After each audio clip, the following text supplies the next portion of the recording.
ನನ್ನ ಹೆಸರು ಚಿನ್ನ ಅಂತ ಕರೀತಾರೆ. ನಾನು ಮೂಲತಃ ಚೆನ್ನೈ ಮೂಲದವನಾಗಿರ್ತೇನೆ.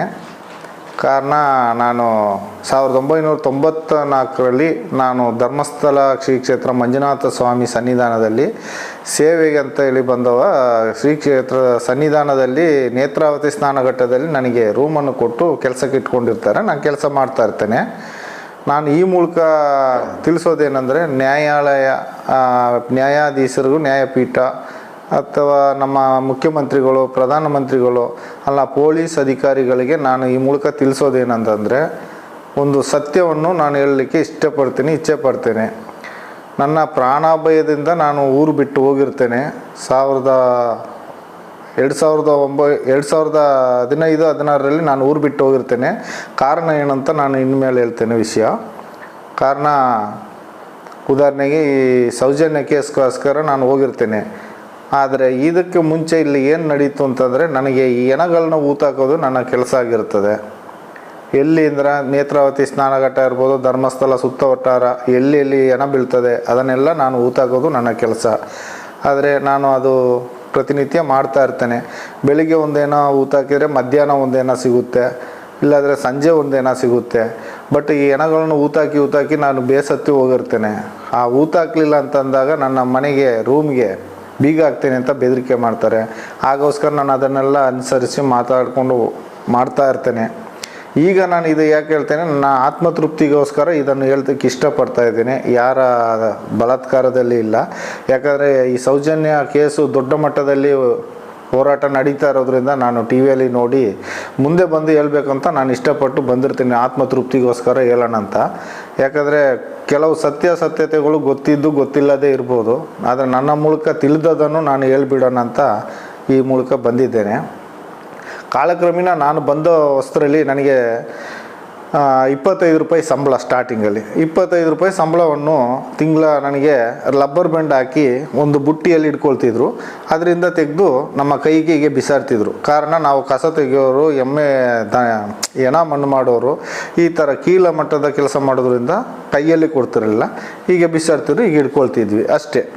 ಕಾರಣ ಆಗ ಸ್ಟಾರ್ಟಿಂಗಲ್ಲಿ ಡಾಕ್ಟರ್ ಪೂಜ್ಯ ವೀರೇಂದ್ರ ಹೆಗ್ಗಡೆ ಅವರೇ ಅಂಬಾಸೆಡರ್ ಕಾರಲ್ಲೇ ಓಡಾಡ್ತಾಯಿದ್ರು. ಅಂಬಾಸೆಡರ್ ಕಾರಲ್ಲೇ ಬರ್ತಿದ್ರು, ಹೋಗ್ತಿದ್ರು. ನೇತ್ರಾವತಿ ಎಲ್ಲ ರೌಂಡ್ಸ್ ಬರ್ತಿದ್ರು, ಹೋಗ್ತಿದ್ರು.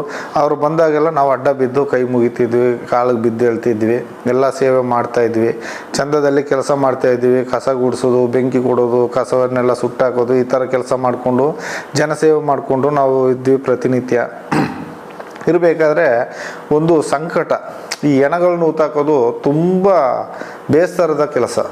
ನನಗೆ ಬೇರೆ ಪಾರೆ ಕಲ್ಲು ಮಣ್ಣು ಹೊರೋದು ಕೆಲಸ ಕೊಟ್ಟಿದ್ರು ಮಾಡ್ತಿದ್ದೆ. ಈ ಹೆಣ ಊತಾಕೋ ಕೆಲಸ ಕೊಡೋದು ತುಂಬ ತೃಪ್ತಿ. ನಾನು ಹೆಣವನ್ನು ಊತಾಕಿ ಮನೆಗೆ ಹೋಗ್ಬೇಕಾದ್ರೆ ತುಂಬ ಕಷ್ಟ. ಮಕ್ಕಳಿಗೆ ಹುಷಾರಿಲ್ಲದೆ ಆಗೋದು, ಜ್ವರ ಬರೋದು, ಇದೆಲ್ಲ ಆಗ್ತಿತ್ತು.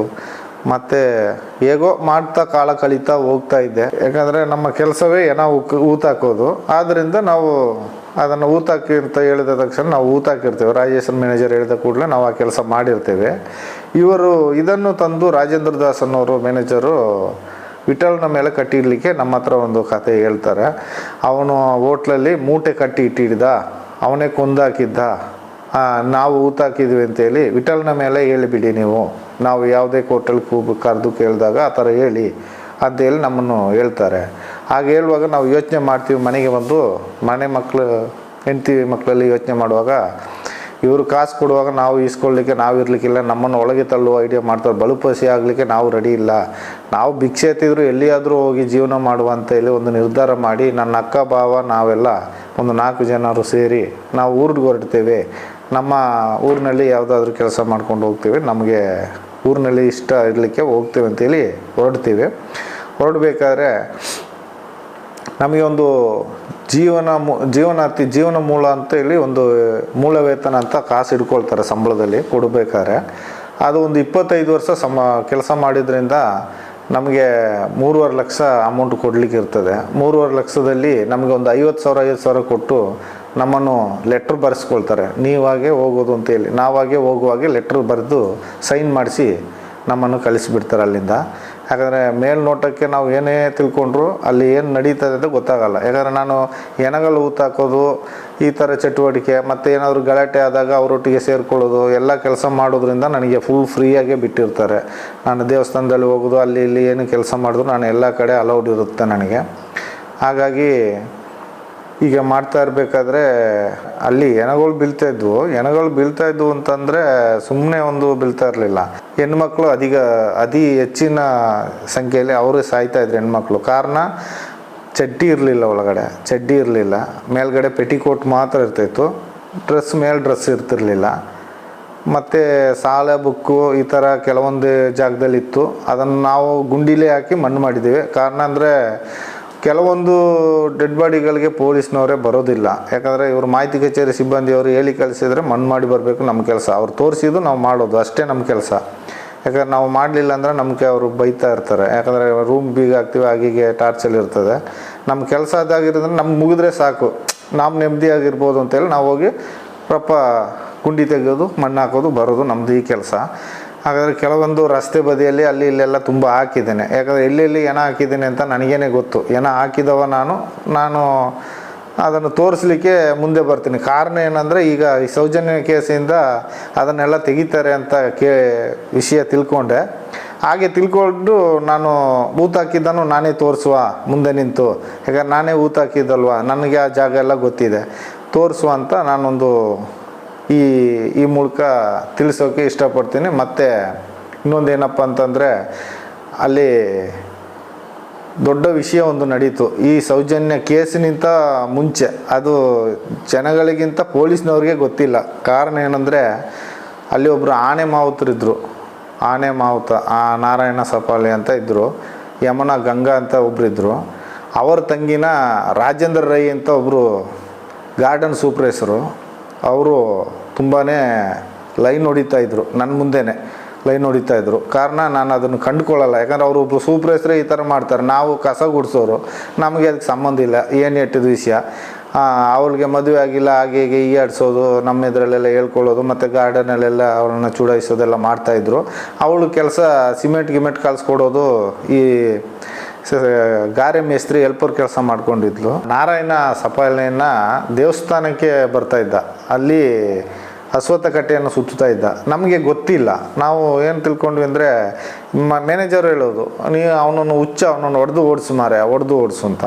ನಾವು ಮತ್ತು 4 ಜನ ರೂಮ್ ಬೈನವರೆಲ್ಲ ಹೋಗೋದು, ಸರಿ ಹೊಡೆಯೋದು, ಕಾಲಿನ ಮಂಡಿಗೆ ಕೇಳೆ ಹೊಡೆಯೋದು, ಸಖತ್ತಾಗಿ ಹೊಡೆದು ಓಡಿಸ್ತಾ ಇದ್ವಿ. ಪಾಪ ಬೈಕು ಓಡ್ತಾ ಇದ್ದ.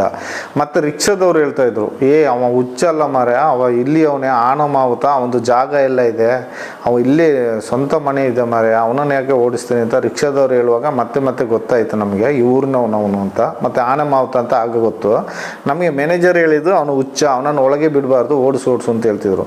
ನಾವು ಎಷ್ಟೇ ಹೊಡೆದು ಓಡಿಸಿದ್ರು ಅವನು ಅಶ್ವತ್ಥ ಕಟ್ಟೆಗೆ ಬಂದು ರೌಂಡ್ ಹಾಕೋದು, ಕೈ ಮುಗಿಯೋದೆಲ್ಲ ಬರ್ತಿದ್ದ ಹೋಗ್ತಿದ್ದ. ಆಗಿರ್ಬೇಕಾದ್ರೆ ಅವರು ರಾಜೇಂದ್ರ ಈ ಗಾರ್ಡನ್ ಸೂಪರ್ವೈಸರು, ಅವರು ಸಹ 2-3 ಸರಿ ಹೊಡೆದಿದ್ದಾರೆ. ಮತ್ತು ನಾವು ತುಂಬ ಸರಿ ಹೊಡೆದಿದ್ದೇವೆ, ನಮ್ಮನ್ನು ಹೊಡೆಸಿದ್ದಾರೆ. ಆಗ ಹೊಡೆಸಿದ್ದು ಈ ಥರ ಫಂಕ್ಷನು ಹೋಗಿ ಬರ್ಬೇಕಾದ್ರೆ ನಾವು ನೋಡಿರ್ತೀವಿ ಅಲ್ಲಿ ದೇವಸ್ಥಾನ KSRTC ಹೊಸ ಬಸ್ ಸ್ಟ್ಯಾಂಡ್ ಹತ್ರ. ಮತ್ತೆ ಬರಬೇಕಾದ್ರೆ ಮರುದಿವಸ ಕೊಲೆ ಆಗಿರುತ್ತೆ. ಕಾರಣ ಏನಂದರೆ ಇವರು ರಾಜೇಂದ್ರ ಈ ಟೀಮು ಸೇರ್ಕೊಂಡ್ಬಿಟ್ಟಿರುತ್ತೆ. ಕಾರಣ ಅದು ನಮಗೆ ಕಿವಿ ಮಾತು ಬಂದಿದೆ, ನಾವು ನೋಡಲಿಲ್ಲ ಅಂದರೂ ಅದು ಸತ್ಯ, ಅಪ್ಪಟ ಸತ್ಯ, ಖಚಿತವಾದ ಸತ್ಯ ಅದು. ಯಾಕಂದರೆ ಇವರು ಅವ್ರ ಮೇಲೆ ಕಣ್ಣಿತ್ತು ಫಸ್ಟೇ. ಯಾಕಂದರೆ ಮೊದಲೇ ಆ ಜಾಗ ಖಾಲಿ ಮಾಡಿಸ್ಲಿಕ್ಕೆ ಇವರನ್ನು ಓಡಿಸ್ತಾ ಇದ್ರು. ಯಾರು, ನಮ್ಮ ಹರ್ಷೇಂದ್ರ ಕುಮಾರ್ ಸನ್ನದನಿಗಳು. ಆದರೆ ಇವರು ಹೋಗ್ತಿರ್ಲಿಲ್ಲ. ಎಷ್ಟೇ ಗಡಿ ಬಿಡಿದ್ರು ಇವರು ಮಕ್ಕಳು ಮರಿ ಯಾರು ಅಲ್ಲಿ ಇರ್ತಿರ್ಲಿಲ್ಲ. ಅವ್ರು ಮಾತ್ರ ಅಣ್ಣ ತಂಗಿ ಇಬ್ಬರೇ ಇರ್ತಾ ಇದ್ದದ್ದು. ಜಾಗ ಇತ್ತು. ಮತ್ತು ಅವರು ಗಾರೆ ಕೆಲಸಕ್ಕೆ ಹೋಗಿ ಬಂದು ಅದರಲ್ಲಿ ಜೀವನ ಮಾಡ್ತಾಯಿದ್ರು. ಇವರು ಪಾಪ ತಲೆಗಿಲೆ ಬಾಚ್ಕೊಂಡು ವೈಟ್ ಸಟ್ಟೆ ಪಂಚೆ ಉಟ್ಕೊಂಡು ಸುಮ್ಮನೆ ರೌಂಡ್ ಹೊಡಿಯೋದು ಬರೋದು ಹೋಗ್ತಾ ಇದ್ದರು. ಸ್ವಲ್ಪ ಮಾನಸಿಕ ಆ ಥರ ಇದ್ದರು ಅವರು, ಯಾರು ಸಫಲ್ ನಾರಾಯಣ ಅನ್ನೋರು. ಅದರ ನಂತರ ಇವರನ್ನು ರಾಜೇಂದ್ರ ಒಂದು 2-3 ಜನ ಕೂಡ ಅಂದರೆ ಉದಯ್ ಜೈನ್ ಈ ಟೈಪು ಒಂದು 2-3 ಜನನು ಒಟ್ಟಿಗೆ ಸೇರಿಸ್ಕೊಂಡು ನೈಟ್ ಹೋಗಿರ್ತಾರೆ. ಆಕೆನ ಅತ್ಯಾಚಾರ ಮಾಡಿರ್ತಾರೆ. ಇದು ನಮಗೆ ಗಮನಕ್ಕೆ ಬಂತು, ಆದರೆ ನಾವು ಬಾಯಿ ಬಿಡಲಿಕ್ಕೆ ಭಯ, ನಾವು ಎಲ್ಲಿ ಹೇಳಲಿಲ್ಲ. ಅದು ಮಾಡಿ ಅವರು ಆ ಟೈಮ್ಗೆ ಅಣ್ಣ ಎಂಟ್ರಿ ಆಯ್ತಾನೆ, ನಾರಾಯಣ ಸಪ್ಪಾಳೆ, ಅವನು ಹೊಡೆದ್ಬಿಟ್ಟು ಪೆಟ್ಟಿ ಇರ್ತದೆ ಕಬ್ಬಿಣದ ಪೆಟ್ಟಿಗೆ, ಅದನ್ನು ಬಿಚ್ಚಿ ತಗೊಂಡೋಗಿ ಅಷ್ಟು ದೂರದಲ್ಲಿ ಬೈಲಲ್ಲಿ ಬಿಸಾಡಿರ್ತಾರೆ. ಚಿನ್ನದ ಓಳೆ ಬೆಂಡೋಳೆ ಇರುತ್ತೆ, ಅದನ್ನು ಅಲ್ಲಿ ಬಿಸಾಡ್ತಾರೆ. ನಾವು ಅರ್ಲಿ ಮಾರ್ನಿಂಗ್ ನಾವು ಕೆಲಸಕ್ಕೆ ಹೋಗ್ಬೇಕಾದ್ರೆ ಈ ಥರ ನ್ಯೂಸ್ ಅಂತ ಓಡೋಗಿ ನೋಡ್ತೇವೆ. ಆದರೆ ಅವರು ಎಲ್ಲ ಉತ್ಪತ್ತಿ ಮಾಡ್ತಾರೆ, ದೃಷ್ಟಿ ಮಾಡ್ತಾರೆ, ಎಲ್ಲ ರೂಂಬೈನವ್ರಿಗೆಲ್ಲ ಹೇಳಿ ಕೊಟ್ಟಿರ್ತಾರೆ ಅಷ್ಟೊತ್ತಿಗೆಲ್ಲ. ಕಳ್ಳರು ಬಂದಿದ್ರು ಅಂತ. ಕಳ್ಳರು ಬಂದರೆ ಚಿನ್ನ ತಗೊಂಡು ಓಡ್ತಾರೆ. ಅಲ್ಲಿ ಚಿನ್ನ ಅಲ್ಲೇ ಇತ್ತು, ಬೆಂಡೋಳೆಲ್ಲ ಅಲ್ಲೇ ಬಿದ್ದಿತ್ತು, ಆದರೆ ಏನೂ ಮುಟ್ಲಿಲ್ಲ. ಪೊಲೀಸ್ ನಾಯಿ ಬಂತು, ನಾಯಿ ಆ ಬೈಲಲ್ಲಿ ಒಂದು ರೌಂಡ್ ಹೋಗಿ ಬಂದು ಹೊಸ ಬಸ್ ಸ್ಟ್ಯಾಂಡ್ ಹತ್ರ ನಿಂತು ಸುಮ್ಮನೆ ಆಯಿತು. ಅಂದರೆ ಅಲ್ಲಿಗೆ ಕಳ್ಳ ಹೊಂಟೋದ ಅಂತೇಳಿ ಕತೆ ಕಟ್ಬಿಟ್ರು ಕಳ್ಳರು ಅಂತೇಳಿ. ಅದು ಮಾಡಿದೆಲ್ಲ ರಾಜೇಂದ್ರ ರೈಯೇ ಮಾಡಿದ್ದು ಅಂತ ಎಲ್ಲ ಅಪ್ಪಟ ಪ್ರಚಾರ ಆಗಿದೆ. ಒಂದು ಹೇಳೋದಂದ್ರೆ ಏನಂದರೆ, ಇದು ಸತ್ಯ ಸಂಗತಿ ವಿಷಯ. ಏನ ಬಿದ್ದಿದೆ ಅನ್ನೋದು ಅವ್ರಿಗೆ ಮಾಹಿತಿ ಗೊತ್ತಿರುತ್ತೆ, ಅವ್ರಿಗೆ ಮಾಹಿತಿ ಕಚೇರಿಯವರಿಗೆ ಗೊತ್ತಿರುತ್ತೆ. ಅವರು ಫಸ್ಟೇ ನನಗೆ ಹೇಳಲ್ಲ, 1-2 ದಿವಸ ವೆಯ್ಟ್ ಮಾಡಿಸ್ತಾರೆ. ಕಾರಣ ಅವ್ರು ಫಸ್ಟೇ ಹೇಳಿದರೆ ಫ್ರೆಶ್ ಆಗಿ ಹೋಗುತ್ತೆ ಅಂತ. ಆ ಏನ ಕೊಳ್ತು ಸ್ವಲ್ಪ ಸ್ಮೆಲ್ ಬರುವಾಗ ಯಾರೋ ಬಂದು ಹೇಳುವಾಗೆ ನ್ಯೂಸ್ ತಗೊಳ್ತಾರೆ. ನ್ಯೂಸ್ ಅಂದರೆ ಯಾರೋ ಯಾತ್ರಿಕರು ಹೇಳಿದ್ರು ಅಲ್ಲಿ ಸ್ಮೆಲ್ ಬರ್ತಾ ಇದೆ ಅಂತ, ಹೋಗಿ ನೋಡಿದ್ದಾರೆ ಏನ ಇದೆ, ಹೋಗಿ ಮಣ್ಣು ಮಾಡು ಅಂತ ಹೇಳ್ತಾರೆ. ಅಲ್ಲಿ ಮಣ್ಣು ಮಾಡಲಿಕ್ಕೆ ಹೋಗುವಾಗ ನಮಗೆ ಆ ಬಟ್ಟೆಯನ್ನು ಅರಿದು ತಗೊಂಡು ಬರ್ಲಿಕ್ಕೆ ಹೇಳ್ತಾರೆ. ಅದನ್ನು ಅರಿಲಿಕ್ಕೆ ಅಷ್ಟು ಸ್ಮೆಲ್ ಇರುತ್ತೆ, ಅದನ್ನು ವಾಸ ಮಾಡಲಿಕ್ಕೆ ಆಗೋದಿಲ್ಲ. ಕಾರಣ ನಾವೇನು ಮಾಡ್ತೀವಿ, ಅದನ್ನು ಹಾಗೆ ಗುಂಡಿ ತೆಗೆದು ಮಣ್ಣಿಗೆ ಹಾಕ್ತೇವೆ. ಹಾಕಿ ಪಕ್ಕದಲ್ಲಿ ಯಾವುದಾದ್ರೂ ಒಂದು ಬಟ್ಟೆ ಇದ್ದರೆ, ಆ ನದಿ ಪಕ್ಕದಲ್ಲಿ ಏದೋರು ಬಟ್ಟೆ ಇರುತ್ತೆ, ಅದನ್ನು ತಗೊಂಡೋಗಿ ನಾವು ಅಲ್ಲಿಗೆ ಕೊಡ್ತೇವೆ ಪೊಲೀಸ್ನವ್ರಿಗೆ. ಹಾಗೆ ಮಾಡ್ತೀವಿ. ಅಂದರೆ ಪೊಲೀಸ್ನವರು ಅಲ್ಲಿಗೆ ಬಂದು ಸ್ಪಾಟ್ ನೋಡೋದಿಲ್ಲ. ಬಟ್ ನೋಡಿದ್ರು ಅವ್ರು ಏನು ಹೇಳೋಕ್ಕಾಗಲ್ಲ, ನೀವು ಹೊರಗೆ ಏನು ಹೇಳ್ಬೇಡ ಮಾರೆ, ಮಣ್ಣಾಕು ನಿನ್ನಷ್ಟು ನೀನು ಹೋಗು ಅಷ್ಟೇ ಹೇಳ್ತಾರೆ. ಮತ್ತು ಅದೆಲ್ಲ ಮಾಡ್ತಾಯಿದ್ರು. ಇದು ನಡೆದ ಸಂಗತಿ. ಮತ್ತು ಹೆಣಗಳೆಲ್ಲ ನಾವು ಮೊದಲೆಲ್ಲ ಈ ಅಂಬಾಸೆಡರ್ ಕಾರಲ್ಲಿ ತೊಗೊಂಡು ಹೋಗ್ತಾಯಿದ್ವಿ. ಅಂಬಾಸೆಡರ್ ಕಾರಲ್ಲಿ ತೊಗೊಂಡು ಹೋಗ್ಬೇಕಾದ್ರೆ ಒಬ್ಬರು ಡ್ರೈವರ್ ಮುಖ ತೋರಿಸ್ಮಾರೆ ನೋಡು ಅಂತ ಹೇಳಿದರು. ನಾನು ಸುಮ್ಮನೆ ಉದಾಹರಣೆಗೆ ಹಿಂದೆಗಡೆ ಬಾನಟ್ ಇದಿದೆ ನೋಡಿ, ಅದರಲ್ಲೇ ಹಾಕೋದು ಏನವನ್ನು, ಅದನ್ನು ತೆಗೆದು ತೋರಿಸಿದ್ದಕ್ಕೆ ಪೊಲೀಸ್ನವರು ನನ್ನನ್ನು ಬೈದರು. ನೀನು ಯಾರು ಪರ್ಮಿಷನ್ ಹೇಳಿದೆ, ಯಾಕೆ ಮರಿ ಈಗೆಲ್ಲ ಪಬ್ಲಿಕ್ ಮಾಡ್ತೀಯಾ, ತೋರಿಸ್ತೀಯಾ, ನೀನು ತೋರಿಸ್ಬಾರ್ದು ಹಾಗೆ ಅಂತ ಬೈದರು. ಅದು ತೋರಿಸಿದ್ದು ತಪ್ಪು ನಮ್ಮದು. ಯಾಕಂದರೆ ಅದು ಯಾರಾದರೂ ಸಂಬಂಧಿಕರಿದ್ದರೆ ಗೊತ್ತಿದ್ದರೆ ನೋಡಿದ್ರೆ ಯಾರಾದರೂ ಪರಿಚಯ ಹೇಳ್ತಾರೆ ಅಂತ ನಾನು ಮನದಾಳದಿಂದ ತೋರಿಸ್ಬಿಟ್ಟೆ. ಅದು ನನ್ನನ್ನು ಬೈದುಬಿಟ್ರು. ಆನಂತರ ಏನಂದರೆ ಸಸ್ಪೆನ್ಸಲ್ಲಿ ಅದು ಡಿಕ್ಕಿಲಿ ಹಾಕೋದು, ಎಲ್ಲಾದರೂ ಒಂದು ಕಾಡು ಪ್ರದೇಶ ಇರೋಕ್ಕೆ ತೊಗೊಂಡೋಗಿ ಹಾಕೋದು. ಮತ್ತು ಧರ್ಮಸ್ಥಳದಲ್ಲಿ ಹೊಸ ಬಸ್ ಸ್ಟ್ಯಾಂಡ್ ಆಗುವ ಮುಂಚೆ ಹಳೆ ಬಸ್ ಸ್ಟ್ಯಾಂಡ್ ಇತ್ತು, ಅಣ್ಣಪ್ಪ ಸ್ವಾಮಿ ಬೆಟ್ಟದ ಎದುರುಗಡೆ ಇತ್ತು. ಆ ಬೆಟ್ಟದಲ್ಲಿ ಕೆಲವು ಭಿಕ್ಷುಕರು ಎಲ್ಲ ಇರ್ತಾಯಿದ್ರು. ಕಾರಣ ಭಿಕ್ಷುಕರು ಧರ್ಮಸ್ಥಳದಲ್ಲಿ ಇದ್ದರೆ ಉದ್ದೇಶ, ಇಲ್ಲಿ ಮ್ಯಾನೇಜ್ಮೆಂಟು ನಮಗೆ ಹೇಳಿದ್ದು, ಧರ್ಮಸ್ಥಳ ಅಂದರೆ ಧರ್ಮದಲ್ಲಿ ಯಾರೂ ಇಲ್ಲ, ಧರ್ಮಸ್ಥಳದಲ್ಲಿ ಭಿಕ್ಷುಕರೇ ಇಲ್ಲ ಅನ್ನುವಂಥ ಭಾವನೆ, ಧರ್ಮಸ್ಥಳಕ್ಕೆ ಬರಬೇಕು ಅನ್ನೋದು ದೇವಸ್ಥಾನದ ಉದ್ದೇಶ, ದೇವಸ್ಥಾನ ನಿರ್ವಾಹ ಇಲ್ಲಿ ದೇವಸ್ಥಾನದ ಆಡಳಿತ ಉದ್ದೇಶ. ಆದ್ದರಿಂದ ಯಾವುದೇ ಭಿಕ್ಷುಕ ಬಂದ್ರೂ ಸರಿ ಅವನನ್ನು ಒಳ್ಳೆ ಮಾತಿನಲ್ಲಿ ಕಳಿಸೋದಿಲ್ಲ, ಸರಿ ಹೊಡೆಯೋದು, ಮೊಣಕಾಲಿಗೆ ಮಂಡಿಯಿಂದ ಕೆಳಗೆ ಹೊಡೆದು ಅವನನ್ನು ಮಾಹಿತಿ ಕಚೇರಿಯಿಂದ 30 ರೂಪಾಯಿ ಕಾಸನ್ನು ಈಸ್ಕೊಂಡು ಒಂದು ಸಕಲೇಶ್ಪುರ ಒಂದು ಮಂಗಳೂರು ಈ ಕಡೆಯಲ್ಲಿ ಆದರೂ ಕಳಿಸ್ಬಿಡ್ತಿದ್ವಿ. ಅವ್ರು ಹೋಗ್ತಾರೆ ಮತ್ತು ಮರುದಿವಸ ಬರ್ತಾರೆ. ಅಂಥವ್ರನ್ನು ಮಾಹಿತಿ ಕಚೇರಿ ಸಿಬ್ಬಂದಿಯವರೇ ರಾತ್ರಿ ಹೊತ್ತು ಅವನನ್ನು ಟವಲ್ ಹಾಕೋದು, ಎಳೆದಾಡೋದು ಎಲ್ಲ ಮಾಡುವಾಗ ಅವನು ಸತ್ತೋಗ್ತಾನೆ. ಏನೋ ಮಧ್ಯರಾತ್ರಿಗೆಲ್ಲ ಯಾರು ಇಲ್ಲ, ಅವ್ರವ್ರಿಗೂ ಮಲಗಿರ್ತಾರೆ. ಅವನನ್ನು ಬೆಳಿಗ್ಗೆ 7 ಗಂಟೆ 8 ಗಂಟೆ ಆಗುವಾಗ ನಾವು ಡ್ಯೂಟಿಗೆ ಹೋಗುವಾಗ ಅಲ್ಲಿ ತರಕಾರಿ ಗಾಡಿ ಇರುತ್ತೆ, ಆ ಗಾಡಿಯಲ್ಲಿ ಅವನನ್ನು ಹಾಕೋದು, ಕೊಟ್ಟು ಆರೆ, ಅದನ್ನು ಗುದ್ಲಿ ಆರೆ ಅಂತ ಹೇಳ್ತೇವೆ ಕನ್ನಡದಲ್ಲಿ, ಇಲ್ಲಿ ತುಳುನಾಡಲ್ಲಿ ಕೊಟ್ಟು ಆರೆ ಅಂತಾರೆ. ಅದನ್ನು ಹಾಕ್ಕೊಂಡು ಒಂದು ಹಳೆ ಬಟ್ಟೆಯನ್ನು ಮೇಲೆ ಮುಚ್ಚಿ ತಗೊಂಡು ಹೋಗಿ ಒಂದು ಕಡೆ ಮಣ್ಣು ಮಾಡೋದು. ಈ ಥರ ಕೆಲಸ ನಾವು ಮಾಡೋದು. ಅದು ಮಣ್ಣು ಮಾಡುವಾಗ ಪೊಲೀಸ್ನವರು ಬರೋದಿಲ್ಲ. ಅವ್ರು ಪೊಲೀಸ್ಗೆ ಇನ್ಫಾರ್ಮೇಷನ್ ಕೊಟ್ಟಾಗಿದೆ, ನೀವು ಹೋಗಿ ಮಾಡಿ ಬನ್ನಿ ಅಂತ ಹೇಳಿಬಿಡ್ತಾರೆ ಮಾಹಿತಿ ಕಚೇರಿಗೆ. ನಮಗೇನು ಮಣ್ಣು ಮಾಡೋದು ಕೆಲಸ, ಕೊಂಡೋಗಿ ಮಾಡಿ ಬರ್ತೀವಿ. ಈ ಥರ ಕೆಲಸ ದಿನನಿತ್ಯ ನಾವು ಅಲ್ಲಿ ಮಾಡ್ತಾ ಇರ್ತೀವಿ. ನಮ್ಮ ಕೆಲಸ ಉದ್ಯೋಗವೇ ಅದೇ ಇರುತ್ತೆ, ಬೇರೆ ಏನು ಮಾಡೋಕ್ಕಾಗಲ್ಲ. ನನಗೆ ಒಂದು ಆಸೆ ಬಂತು, ಯಾಕಂದರೆ ನಾನೇ ಊತಾಕಿರೋ ಜಾಗ ಇರೋದ್ರಿಂದ ನಾನು ತೋರಿಸುವ ಅನ್ನೋ ಕುತೂಹಲ ಮನಸ್ಸಿಂದ ಕೆಳರ್ತಾ ಇದೆ. ಯಾಕಂದರೆ ನನಗೆ ಏನ ಊತಾಕಿ ಮನಸ್ಸಲ್ಲಿ ಅದೇ ಏನದ ಚಿಂತೆಯೇ ಆಗಿಬಿಟ್ಟಿದೆ. ಸರಿ, ಇನ್ನು ಮುಂದೆ ಈಗ ನಾನು ತಿಳ್ಕೊಂಡು ಎಡೆಯಲ್ಲಿ ಒಂದು ಸರಿ ವಿಚಾರಿಸಿ ನೋಡಿದೆ, ಎನಗಳೇ ಬೀಳೋದಿಲ್ಲ ಅಂತೆ ಧರ್ಮಸ್ಥಳದಲ್ಲಿ. ನನಗೆ ತುಂಬ ಸಂತೋಷದ ಸುದ್ದಿ. ಹೀಗೆ ಇರ್ತಾಯಿದ್ರೆ ನಾನು ಇರ್ತಿದ್ನೆ ಅಂತ. ಈಗ ಎನಗಳೇ ಬೀಳೋದಿಲ್ಲಂತೆ. ಹಾಗಾಗಿ ಈಗ ನಾನು ಊತಾಕಿದ ಜಾಗ ಎಲ್ಲೆಲ್ಲಿ ಊತಾಕಿದ್ದೀನಿ ಎಲ್ಲ ನನಗೆ ಗೊತ್ತಿದೆ. ಹಾಗೆ ಎಲ್ಲಿಯಾದರೂ ಒಂದು ವೇಳೆ ಈ ಸಂಘ ಪರಿವರ್ತನೆಯಲ್ಲಿ ನ್ಯಾಯಾಲಯದಿಂದ ಒಂದು ಆದೇಶ ಬಂದರೆ ನಾನು ಖಂಡಿತ ಅದನ್ನು ತೋರಿಸ್ತೇನೆ ನಿಮಗೆ. ಎಲ್ಲೆಲ್ಲಿ ಹೆಣ ಊತಾಕಿದ್ದೇನೆ ಎಲ್ಲ ಹೆಣವನ್ನು ನಾನು ತೋರಿಸ್ತೇನೆ. ಈಗ ಹೆಣಗಳು ಬೀಳೋದಿಲ್ಲ ಅಂತೆ, ಸೌಜನ್ಯ ಕೇಸಿನ ನಂತರ ಹೆಣಗಳೇ ಬೀಳೋದಿಲ್ಲ ಅಂತ ನಾನು ಕೇಳಿದೆ, ವಿಷಯ ತಿಳಿಯಿತು. ಹಾಗಾದರೆ ಹೆಣಗಳು ಅದರ ಮುಂಚೆ ಯಾಕೆ ಅಷ್ಟು ಹೆಣಗಳು ಬೀಳ್ತಿತ್ತು ಅಂತ ನನಗೆ ಗೊತ್ತಿಲ್ಲ. ನನಗೆ ಆಶ್ಚರ್ಯ ಆಗ್ತಾ ಉಂಟು. ಯಾಕಂದ್ರೆ ಅದರ ಮುಂಚೆ ಆ ಹೆಣಗಳು ಒಂದು ದಿನಕ್ಕೆ 2, 3, 4 ಈ ಥರ ಬೀಳ್ತಾ ಇದ್ದ ಹೆಣಗಳು ಇವಾಗ ತಿಂಗಳಿಗೆ ಒಂದು ಹೆಣ ಬೀಳೋದಿಲ್ಲ ಅಂತೆ. ಹಾಗಾದರೆ ಇದು ಏನು ಆಶ್ಚರ್ಯ ಸಂಗತಿ ಅಂತ ನನಗೆ ಗೊತ್ತಾಗ್ತಾ ಇಲ್ಲ. ಆಶ್ಚರ್ಯ ಆಗ್ತಾ ಉಂಟು ನನಗೆ, ಯಾಕೆ ಹೆಣಗಳು ಬೀಳ್ತಾ ಇಲ್ಲ ಅಂತ. ಇಲ್ಲಿ ಈ ಹೆಣಗಳು ಊತಾಕಿದ್ರಲ್ಲಿ ಹೆಚ್ಚು ಹೆಣ್ಣು ಮಕ್ಕಳ ಹೆಣಗಳು ಜಾಸ್ತಿ ಊತಾಕಿದ್ದೀನಿ ಒಂದು. ಎರಡನೇದಾಗಿ ನಮ್ಮ ಸಾಲ ಮಕ್ಕಳು ಜಾಸ್ತಿ. ಸಾಲ ಮಕ್ಕಳು ಅಂದರೆ ನನಗೆ ಯಾವ ಡೌಟಲ್ಲಿ ಬರ್ತದಂದರೆ, ಈಗ ನೋಡಿ ಪೆಟಿಕೋಟ್ ಹಾಕಿದ್ದಾರೆ, ಚಡ್ಡಿ ಇರೋದಿಲ್ಲ, ಸೊಂಟಕ್ಕೆ ಸೀರೆ ಕಟ್ಟಿರ್ತಾರೆ, ಸೀರೆ ಕಟ್ಟಿ ಇಳಿಸ್ಬಿಟ್ಟಿರ್ತಾರೆ ನದಿ ಸೈಡಲ್ಲಿ. ಕೇಳಿದರೆ ಸೇತುವೆಯಿಂದ ಕೆಳಗೆ ಹಾಕ್ತಾರಾ ಏನು ಮಾಡ್ತಾರೆ ಮಧ್ಯರಾತ್ರಿಯಲ್ಲಿ ಗೊತ್ತಾಗೋದಿಲ್ಲ. ಅದನ್ನು ಮಣ್ಣು ಮಾಡಿದೆ. ಮತ್ತು 2 ಕೇರಳ ಹೆಂಗಸರು ಅದನ್ನು ಮಣ್ಣು ಮಾಡಿದ್ದು ಜಾಗ ಗೊತ್ತಿದೆ. ಮತ್ತು ಮೈಸೂರಿಂದ ಬಂದ ಒಂದು ಹೆಂಗಸನ್ನು ಆ್ಯಸಿಡ್ ಹಾಕಿ ಸುಟ್ಟಿದ್ದಾರೆ, ಅದನ್ನು ಮಣ್ಣು ಮಾಡಿದ ಜಾಗ ಗೊತ್ತಿದೆ. ಆನಂತರ ಈ ಒಂದು ಹೆಣ್ಣು ಮಗು ಮಾತ್ರ ಪೆಟಿಕೋಟ್ ಹಾಕಿತ್ತು, ಒಳ ಚಡ್ಡಿ ಇಲ್ಲ, ಸಾಲ ಬುಕ್ಕು ದಾಖಲಾತಿ ಎಲ್ಲ ಇತ್ತು. ಆದರೆ ಪೊಲೀಸ್ನವರು ಅವತ್ತು ಬಂದು ನೋಡಿಬಿಟ್ಟು ಪಟ್ರಾಮಿ ಅಂತ ಊರ ಹೆಸರು ಓದಿದ್ರು. ನಾನು ಹೇಳಿದೆ, ಸರ್ ಹಾಗಾದರೆ ಕರೆಸಿ ಸರ್ ತಗೊಂಡು ಹೋಗ್ಲಿ, ನಮಗೂ ಕೆಲಸ ಮಿಗ್ತದೆ ಅಂತ ಹೇಳಿದಕ್ಕೆ, ಬೇಡ ಹಾಕು ಮರೆ ಹಾಕು ಮುಚ್ಚಾಕ ಆಚೆ ಅಂತ ಹೇಳಿಬಿಟ್ರು. ನಾನು ಆ ಬುಕ್ಕು ಆ ಮಗುವನ್ನು ಅದರಲ್ಲೇ ಹಾಕಿಬಿಟ್ಟೆ. ಆ ಹುಡುಗಿಯನ್ನು ಪಾಪ ಮಣ್ಣು ಮಾಡಿದೆ. ನನಗೆ ಸ್ವಲ್ಪ ಅಕ್ಕಪಕ್ಕ ಟ್ಯಾಪಿಂಗ್ನವರು ಇದ್ದಾರೆ, ಮನೆಯವರು ವಾಸದವರು, ಅವರು ಬಕೆಟ್ ನೀರು ಗೀರೆಲ್ಲ ತಂದು ಕೊಟ್ಟು ಸಹಕರಿಸಿದರು. ಕಾರಣ ಏನಂದರೆ ಅವರು ಹೋಗುವ ರಸ್ತೆ ಅದು, ಅದರಿಂದ ಅವರು ಕೊಟ್ಟು ಸಹಕರಿಸಿದರು. ಅದು ಆಗಿ 2-3 ದಿವಸದ ನಂತರ ಈ ನ್ಯೂಸು ಗೊತ್ತಾಗಿದ್ದರಿಂದ ಎಲ್ಲ ಸ್ಮೆಲ್ಲು ಮತ್ತು ಹೊಟ್ಟೆಯನ್ನು ಲೈಟಾಗೆ ಬಗೆದು ಯಾರು ತೆಗೆದು ಮಣ್ಣಿಗೆ ಹಾಕಿ ಹಾಗೆ ಮಣ್ಣು ಮಾಡಿಬಿಟ್ಟೆ. ಕೆಲವೊಂದು ಹೆಣಗಳಿಗೆ ಪೊಲೀಸ್ ಬಂದಿದ್ದಾರೆ, ಕೆಲವೊಂದು ಹೆಣಗಳಿಗೆ ಪೊಲೀಸೇ ಬರೋದಿಲ್ಲ. ಕೆಲವೊಂದು ಹೆಣಗಳನ್ನು ಮಣ್ಣು ಮಾಡಿ ಬರಲಿಕ್ಕೆ ಹೇಳ್ತಾರೆ, ಮಣ್ಣು ಮಾಡಿ ಬರ್ತೇನೆ, ನನ್ನ ಕೆಲಸ ಅದೇ. ಹಾಗಾದರೆ ಇದನ್ನು ನಾನು ಯಾಕೆ ಹೇಳ್ತೇನೆ, ಈ ನ್ಯಾಯಪೀಠಕ್ಕೆ ಯಾಕೆ ಹೇಳ್ತೇನೆ ಅಂತಂದರೆ, ನಾಳೆ ಪೊಲೀಸ್ನವ್ರ ಮುಂದೆ ಹೋಗಿ ನಾನು ಅದನ್ನು ತೆಗೆದು ತೋರಿಸ್ತೀನಿ ಅಂದರೆ ನನ್ನ ಜೀವಕ್ಕೆ ರಕ್ಷಣೆ ಇಲ್ಲ. ಈ ನ್ಯಾಯಪೀಠದಿಂದ ನನಗೆ ರಕ್ಷಣೆ ಕೊಡೋದಾದರೆ ನಾನು ಖಂಡಿತ ಅದನ್ನು ಅಲ್ಲಲ್ಲೇ ನಾನು ತೆಗೆದು ತೋರಿಸ್ತೇನೆ. ನಾನು ಊತಾಕಿದ ಜಾಗವನ್ನು ಅಲ್ಲಲ್ಲೇ ತೆಗೆದು ತೋರಿಸ್ತೇನೆ. ಈ ಕಾರಣ ಯಾಕೆ ಹೇಳ್ತಾ ಇದ್ದೀನಿ ಅಂತಂದರೆ, ಧರ್ಮಸ್ಥಳ ನ್ಯಾಯಾಲಯಕ್ಕೆ ಮೇಲೆ ಇದೆ, ನ್ಯಾಯಾಲಯ ಪೀಠಕ್ಕೆ ಮೇಲೆ ಇದೆ ಅಂತ ನಾನು ಹೇಳೋದು ಅಂತಂದರೆ, ನ್ಯಾಯದ ಮುಂದೆ ಯಾವುದೂ ಇಲ್ಲ. ಆದರೆ ಧರ್ಮಸ್ಥಳದ ಮುಂದೆ ನ್ಯಾಯವನ್ನು ತಗ್ಗುವಂಥ ಪರಿಸ್ಥಿತಿ ಇದೆ. ವೀರೇಂದ್ರ ಹೆಗ್ಗಡೆ ಅವರ ಮಹಿಮೆ ಆಗಿದೆ. ಅವರ ಒಂದು ಚಾಲಕ್ಯತನ, ಕೈ ಚಳಕ ತುಂಬವೇ ಮೇಲೆ ಇದೆ. ಕಾರಣ ನಾನು ಅಲ್ಲಿ 25 ವರ್ಷ ಸರ್ವಿಸ್ ಮಾಡಿದ ಒಂದು ಇದರಲ್ಲಿ ನಾನು ಹೇಳ್ತಾ ಇದ್ದೀನಿ. ಅವರನ್ನು ಇಡೀ ದೇಶದಲ್ಲಿರೋ ಬೇರೆ ವಿಷಯದಲ್ಲಿ ಉದಾಹರಣೆ ತಗೊಂಡ್ರೆ ಅವರನ್ನು ಬಗ್ಗಿಸಲಿಕ್ಕೆ ನ್ಯಾಯಾಧೀಶರಿಂದಲೂ ಸಾಧ್ಯ ಇಲ್ಲ.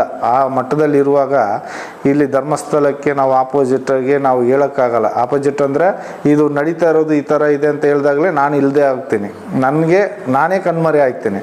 ಆದರೆ ನನ್ನ ಜೀವ ಬೆದರಿಕೆಗೆ ನನ್ನ ಕುಟುಂಬದವರಿಗೆ ನನಗೆ ರಕ್ಷಣೆ ಕೊಡಬೇಕು ಅಂತೇಳಿ ನ್ಯಾಯಾಧೀಶರಲ್ಲಿ ಕೇಳ್ಕೊಳ್ತಾ ಇದ್ದೇನೆ. ಬಟ್ ಏನಾದರೂ ನಾನು ಈ ವಿಷಯ ನಾನು ತೆಗೆದು ತೋರಿಸ್ತೀನಿ ಅಂತ ಗೊತ್ತಾದರೆ ನನ್ನನ್ನೇ ಇಲ್ಲದಾಗೆ ಮಾಡಿಬಿಡ್ತಾರೆ. ಆ ಕಾರಣಕ್ಕೆ ನಾನು ರಕ್ಷಣೆ ಕೇಳ್ತಾ ಇದ್ದೀನಿ ನ್ಯಾಯಾಧೀಶರಲ್ಲಿ ಮುಖ್ಯಮಂತ್ರಿಗಳಲ್ಲಿ ಕೇಳ್ಕೊಳ್ಳೋದೇನೆಂದರೆ, ಈ ಮೂಲಕ ನಾನು ಬೆಳ್ತಂಗಡಿ ಪೊಲೀಸರ ಮೇಲೆ, ಧರ್ಮಸ್ಥಳ ಪೊಲೀಸರ ಮೇಲೆ ನಂಬಿಕೆ ಇಲ್ಲ. ಕಾರಣ ಏನಂದರೆ, ನನ್ನ ಮುಂದೆನೇ ಈಗ ತುಂಬ ಸರಿ ನಾನು ನೋಡಿದ್ದೇನೆ, ಸಾಯಂಕಾಲ ಒಂದು 8:30-9 ಗಂಟೆ ಆಗುವಾಗ ಸಪ್ರೇಟಾಗಿ ಪೊಲೀಸ್ನವ್ರಿಗೆ ಕವರಲ್ಲಿ ಅಮೌಂಟು ಗೌರ್ಮೆಂಟ್ ಸಂಬಳ ಬರೋ ಮುಂಚೆ 1 ತಾರೀಕು ಬರೋ ಮುಂಚೆನೇ ಟೆಂಪಲಿಂದ ಸಂಬಳ ಹೋಗುತ್ತೆ. ಆದ್ದರಿಂದ ನನಗೆ ಇಲ್ಲಿ ಲೋಕಲ್ ಪೊಲೀಸಿನೆಲ್ಲ ನನಗೆ ನಂಬಿಕೆ ಇಲ್ಲ. ಭಯಾನಕವಾದ ಭಕ್ತಿ ಇದೆ, ನನಗೆ ಭಯ ಇದೆ. ಆದ್ದರಿಂದ ಹೊರಗಿನ ಪೊಲೀಸು ನಮಗೆ ಸಂಪೂರ್ಣ ರಕ್ಷಣೆ ಕೊಟ್ಟರೆ ನ್ಯಾಯಾಧೀಶರ ಮೂಲಕ ಈ ಹೆಣಗಳನ್ನು ನಾನು ಅಸ್ಥಿಪಂಜರಗಳನ್ನು ತೆಗೆದು ತೋರಿಸ್ಲಿಕ್ಕೆ ನಾನು ಮುಂದಾಗಿರ್ತೇನೆ. ದಯಮಾಡಿ ನನಗೆ ಇದೊಂದು ಹೆಲ್ಪ್ ಮಾಡಬೇಕು ಅಂತ ನಾನು ನ್ಯಾಯಾಧೀಶರಲ್ಲಿ ಬೇಡ್ಕೊಳ್ತಾ ಇದ್ದೇನೆ. ತುಂಬ ಶಾಲೆ ಮಕ್ಕಳ ಡೆಡ್ ಬಾಡಿ ಸಿಕ್ಕಿತ್ತು. ಅದರಲ್ಲಿ ಒಂದು ಡೆಡ್ ಬಾಡಿ ಮಾತ್ರ ಊತಾಕ್ಬೇಕಾದ್ರೆ ಬುಕ್ಕು ಬ್ಯಾಗ್ ಸಮೇತ ಇತ್ತು. ಅದನ್ನು ಪೊಲೀಸ್ನವರೊಬ್ಬರು ಎತ್ತಿ ಓದುವಾಗ ಅದರಲ್ಲಿ ಅಡ್ರೆಸ್ ಪಟ್ರಾಮೆ ಅಂತಿತ್ತು. ಆಗ ನಾನು ಹೇಳಿದೆ, ಸರ್ ಅವ್ರನ್ನ ಕರೆಸಿ ಸರ್, ಹೋದರೆ ನಮಗೆ ಕೆಲಸ ಮಿಗ್ತದೆ, ಅವರೇ ತೊಗೊಂಡೋಗ್ಲಿ ಅಂತ ಹೇಳಿದ್ದಕ್ಕೆ, ಬೇಡ ಮಾರೆ ಊತಾಕು ಅಂತೇಳಿ ಊತಾಕಿಸ್ಬಿಟ್ರು. ನಾನು ಮಣ್ಣು ಮಾಡಿಬಿಟ್ಟೆ. ಆದರೆ ಅದು ನನಗೆ ಬೇಜಾರಾದ ಸಂಗತಿ. ಯಾಕಂದರೆ ಅಡ್ರೆಸ್ ಇದ್ದು ಅವ್ರಿಗೆ ಹೋಗಿ ತಲುಪಲಿಲ್ಲ ಅಂತ ಐತೆ ಅಂತ ಒಂದು ಮನಸಂಕಟ ಇರಲಿ. ಹಾಗೆ ಇನ್ನೊಂದು ಹೇಳ್ಬೇಕಂದ್ರೆ, STM ಶಾಲೆಯಲ್ಲಿ ಈಗ ನಮ್ಮ ಅಣ್ಣನ ಮಕ್ಕಳಿರ್ಬೋದು, ಅಕ್ಕನ ಮಕ್ಕಳು ಇರ್ಬೋದು, ಶಾಲೆಗೆ ಹೋಗ್ತಾಯಿದ್ರು. ಅವರು ಕೂಡ ಆಗ ಚಿಕ್ಕ ಮಕ್ಕಳಿರುವಾಗ ಸೌಜನ್ಯನ ಕ್ಲಾಸ್ಮೇಟು ಈ ಹೈಸ್ಕೂಲಲ್ಲಿ, ಧರ್ಮಸ್ಥಳ ಹೈಸ್ಕೂಲಲ್ಲಿ, ಅದು STM ಕಾಲೇಜಲ್ಲ, ಹೈಸ್ಕೂಲಲ್ಲಿ ಓದಬೇಕಾದ್ರೇ ಒಬ್ಬರು ಮಾಸ್ಟ್ರ್ ಅಂತೆ, ಅವರು PT ಮಾಸ್ಟ್ರ್ ಯಾರೂ ಗೊತ್ತಿಲ್ಲ, ಹೆಣ್ಣು ಮಕ್ಕಳನ್ನು ಪಾಠ ಹೇಳೋ ನೆಪದಲ್ಲಿ ಹೀಗೆ ಮೈಯೆಲ್ಲ ಮುಟ್ಟೋದೆಲ್ಲ ಮಾಡ್ತಿದ್ರಂತೆ. ಅದು ತುಂಬ ಸರಿ ನಮ್ಮ ಹುಡುಗಿಯರು ಶಾಲೆಗೆ ಹೋಗಲ್ಲ, ಯಾಕೆ ಹೋಗಲ್ಲ ಅಂತ ಬೈಯುವಾಗ ಆಗ ನಮಗೆ ನಿಜ ಹೇಳಿದರು. ಮತ್ತು ನಾವು ಇಷ್ಟು ದೊಡ್ಡ ವಿಷಯದಲ್ಲಿ ನಾವು ಹೋಗಿ ಹೆಗ್ಡೆಯವ್ರ ಹತ್ರ, ಸ್ವಾಮೀಜಿ ಅವ್ರ ಹತ್ರ ಹೇಳ್ಕೊಂಡು ಅದೆಲ್ಲ ದೊಡ್ಡದು ಮಾಡೋಕ್ಕಾಗಲ್ಲ ಅಂತೇಳಿ ಮಕ್ಕಳನ್ನೇ ಶಾಲೆಗೆ ಬಿಟ್ಟು ನಿಲ್ಲಿಸ್ಬಿಟ್ವಿ. ಹೀಗೆಲ್ಲ ನಡೀತದೆ. ಯಾಕಂದರೆ ಇಲ್ಲಿ ಧರ್ಮಸ್ಥಳ ವಠಾರದಲ್ಲಿ ಏನು ನಡೆದ್ರೂ ಆ ವಿಷಯವನ್ನು ಎತ್ತಿ ಹೇಳುವಂಥ ಶಕ್ತಿ ಜನರಿಗೆ ಯಾರಿಗೂ ಇಲ್ಲ. ಕಾರಣ ಏನಂದರೆ, ಇಲ್ಲಿ ಅನ್ನ ತಿನ್ನಬೇಕು, ಊಟ ಮಾಡಬೇಕು, ಜೀವನ ಸಾಗಿಸ್ಬೇಕು. ಅವರವರು ಜೀವನವನ್ನು ದಿನನಿತ್ಯ ಅವ್ರು ನೋಡೋದನ್ನು ಕಲ್ತ್ಕೋತಾರೆ ಜನಗಳು. ಯಾಕಂದರೆ ಅವರನ್ನು ಎದುರು ಮಾಡಿ ಮಾತಾಡುವಷ್ಟು ಶಕ್ತಿ ಯಾರಿಗೂ ಇಲ್ಲ. ಯಾಕಂದರೆ ಅದು ಮಾತಾಡಿದ್ರೆ ಆ ಮರು ದಿವಸ ಅವನನ್ನು ಒಂದು ಖಾಲಿ ಮಾಡಿಸ್ತಾರೆ, ಇಲ್ಲ ಅಂದರೆ ಅವನನ್ನು ಜನ ಇಲ್ಲದಾಗೆ ಮಾಡಿಬಿಡ್ತಾರೆ. ಈಗ ಇತ್ತೀಚೆಗೆ ಹೊಸದಾಗೆ ಒಂದು ರೈಟ್ರು, ಈಗ ಸೌಜನ್ಯ ಕೇಸಿನಿಂದ ಮುಂಚೆ ಬಂದವರು ಅಂತ ನಾನು ಅಂದ್ಕೊಂಡಿದ್ದೇನೆ, ಅವರು ಚಂದ್ರಶೇಖರಯ್ಯ ಅಂತ ಒಬ್ಬರು ಇದ್ದರು ಬಂದವರು, ನಂತರ ಬಂದವರು ಇರ್ಬೋದು, ಹೇಳೋಕ್ಕಾಗಲ್ಲ, ಬಂದರು. ಅವರು ಹೆಡ್ ಕಾನ್ಸ್ಟೇಬಲ್ ಆಗಿ ಬಂದರು ಧರ್ಮಸ್ಥಳಕ್ಕೆ. ಅವರು ಬರಬೇಕಾದ್ರೆ 2 ಸೂಟ್ ಕೇಸಿಂದ ಬಂದರು. ಕೇರಳದವರು, ಅವರು ವೈಫು ಬಂದರು. ಮಾಹಿತಿ ಕಚೇರಿ ಮೇಲ್ಗಡೆ ರೂಮ್ ಮಾಡಿ ಕೊಟ್ಟರು ಸ್ವಾಮಿ ಹೆಗ್ಡೆಯವರು. ಅದರಲ್ಲಿ ವಾಸ ಮಾಡಿಕೊಂಡು ನಿರ್ವಹಿಸ್ಕೊಂಡಿದ್ರು. ಹಾಗೆ ಸಲ್ಯೂಟ್ ಹಿಡ್ಕೊಂಡು ಹಾಗೆ ಹೀಗೆ ಒಳ್ಳೇದು ಮಾಡಿಕೊಂಡು ಕಾಲ ಕಳ್ಕೊಂಡು ಹೋಗ್ತಾಯಿದ್ರು. ಹೆಣಗಳನ್ನು, ಡೆಡ್ ಬಾಡಿಗಳನ್ನು ತೆಗೆದ್ರೆ ಅದರಲ್ಲಿರುವಂಥ ಆಭರಣ, ಒಂದು ಚಿನ್ನ, ಸರ, ಬೆಂಡೋಲೆ, ಕೈಬಳೆ, ಏನಾದರೂ ಚಿನ್ನದ ಐಟಮ್ ಸಿಕ್ಕಿದರೆ ಅದನ್ನು ತೊಳೆದು ಕೊಡಿ ಅಂತ ಹೇಳ್ತಾರೆ. ಅದು ಮೊದಲಿಂದಲೂ ಪೊಲೀಸ್ನವ್ರಿಗೆ ಕೊಡ್ತಾ ಇದ್ವಿ. ಅದು ನಮಗೆ ಮೊದಲಿದ್ದವರು ತೋರಿಸ್ತಿರಲಿಲ್ಲ. ಬಟ್ ಇವ್ರ ಮೂಲಕ ನಮಗೆ ಕಂಡು ಬಂತು. ಹೇಗೆಂದರೆ, ಅದನ್ನು ಬಿಚ್ಚಿ ನಾವು ಸೋಪ್ ಹಾಕಿ ತೊಳೆದು ಒಂದು ಕವರ್ಲ್ ಹಾಕಿ ಅವ್ರ ಕೈಯಲ್ಲಿ ಕೊಟ್ಬಿಡೋದು. ಅವರು ತಗೊಂಡು ಹೋಗಿ ಏನು ಮಾಡೋದು, ಆ ಬಾಡಿಯನ್ನು ಬೆಳ್ತಂಗಡಿ ಆಚೆ ಈಚೆಲ್ಲ ಹೋಗಿ ಬರುವಾಗ ಫ್ಯಾನ್ಸಿ ಅಂಗಡಿ ಇದೆ, ಅಲ್ಲಿಗೆ ನನ್ನನ್ನು ಬುಲೆಟಲ್ಲಿ ಕರ್ಕೊಂಡು ಹೋದರು. ಹೋಗ್ಬೇಕಾದ್ರೆ ಸೇಮ್ ಆ ಫ್ಯಾನ್ಸಿ ಅಂಗಡಿಯನ್ನು ತೋರಿಸ್ತಾರೆ, ಇದೇ ಟೈಪು ತೆಗೆದುಕೊಡು ಅಂತ. ಅದೊಂದು 25-30 ರೂಪಾಯಿ ಕೊಟ್ಟು ಸೇಮ್ ಪರ್ಚೇಸ್ ಮಾಡ್ತಾರೆ. ನಾನು ಆಗಲೇ ಕೇಳಿದೆ, ಇದೇನು ಸರ್ ಹೀಗೆ ಮಾಡ್ತೀರಾ ಅಂತ. ಸುಮ್ಮನೆ ರೀ, ನಿಮ್ಗೇನ್ರಿ ಗೊತ್ತು, ಅದೆಲ್ಲ ಸರ್ಕಾರಕ್ಕೆ ಲೆಕ್ಕ ಕೊಡ್ಬೇಕ್ರಿ, ತೊಗೊಳ್ರಿ ಟೀ ಕುಡೀರಿ ಅಂತೇಳಿ 200 ರೂಪಾಯಿ ಕೊಟ್ಬಿಟ್ಟು ಅಲ್ಲಿಗೆ ನನ್ನನ್ನು ಸರಿ ಮಾಡಿದರು. ಮತ್ತು ನಾನು ಮಾತಾಡಲಿಲ್ಲ, ಪೊಲೀಸ್ನವ್ರ ವಿಷಯ ನಮ್ಗೆ ಯಾಕೆ ಬೇಕು ಅಂತ ಸುಮ್ಮನಾದೆ. ಈ ಥರ ನಮ್ಮ ಬೆಳ್ತಂಗಡಿ ಪೊಲೀಸು, ಧರ್ಮಸ್ಥಳ ಪೊಲೀಸು ಹೋಗ್ತಾ ಇದೆ. ಈ ಸೌಜನ್ಯ ಕೇಸಲ್ಲಿ ಈಗ ಹೇಳ್ಕೊಳ್ತಾ ಇರೋವಂಥ ಒಂದು 3-4 ಜನರದ್ದು ಕ್ಯಾರೆಕ್ಟ್ರ್ ನಾನು ಹೇಳೋಕ್ಕೆ ಇಷ್ಟಪಡ್ತೀನಿ. ಅವ್ರ ಕ್ಯಾರೆಕ್ಟರ್ ಹೆಂಗೆ ಅಂದರೆ, ನಾನೊಂದು 25 ವರ್ಷ ಕೆಲಸ ಮಾಡಿಕೊಂಡು ಅವ್ರನ್ನ ಫಾಲೋ ಮಾಡಿರೋ ಲೆಕ್ಕದಲ್ಲಿ ನನಗೆ ಗೊತ್ತಿದ್ದ ಮಟ್ಟಿಗೆ ಉದಯ್ ಜೈನ್ನ ಉದ್ದೇಶ ಏನಂದರೆ, ಅವನು ಈಗ ಪ್ಯಾಂಟ್ ಹಾಕ್ತಾನೆ, ಹಾಗೆಲ್ಲ ಪ್ಯಾಂಟ್ ಹಾಕೋದಿಲ್ಲ, ವೈಟು ಪಂಚೆ ಶರ್ಟ್ ಹಾಕ್ಕೊಂಡು ಆಟೋ ಓಡಿಸೋದು. ಇವರು ಎಲ್ಲರೂ ಲೈನಲ್ಲಿ ಬಂದು ಪ್ಯಾಸೆಂಜರ್ ಹಾಕ್ಕೊಂಡು ಹೋದರೆ ಇವನು ಮಾತ್ರ ಅಲ್ಲಿ ಹೋಗಿ ಪ್ಯಾಸೆಂಜರ್ ಹಾಕ್ಕೊಳ್ಳೋದು.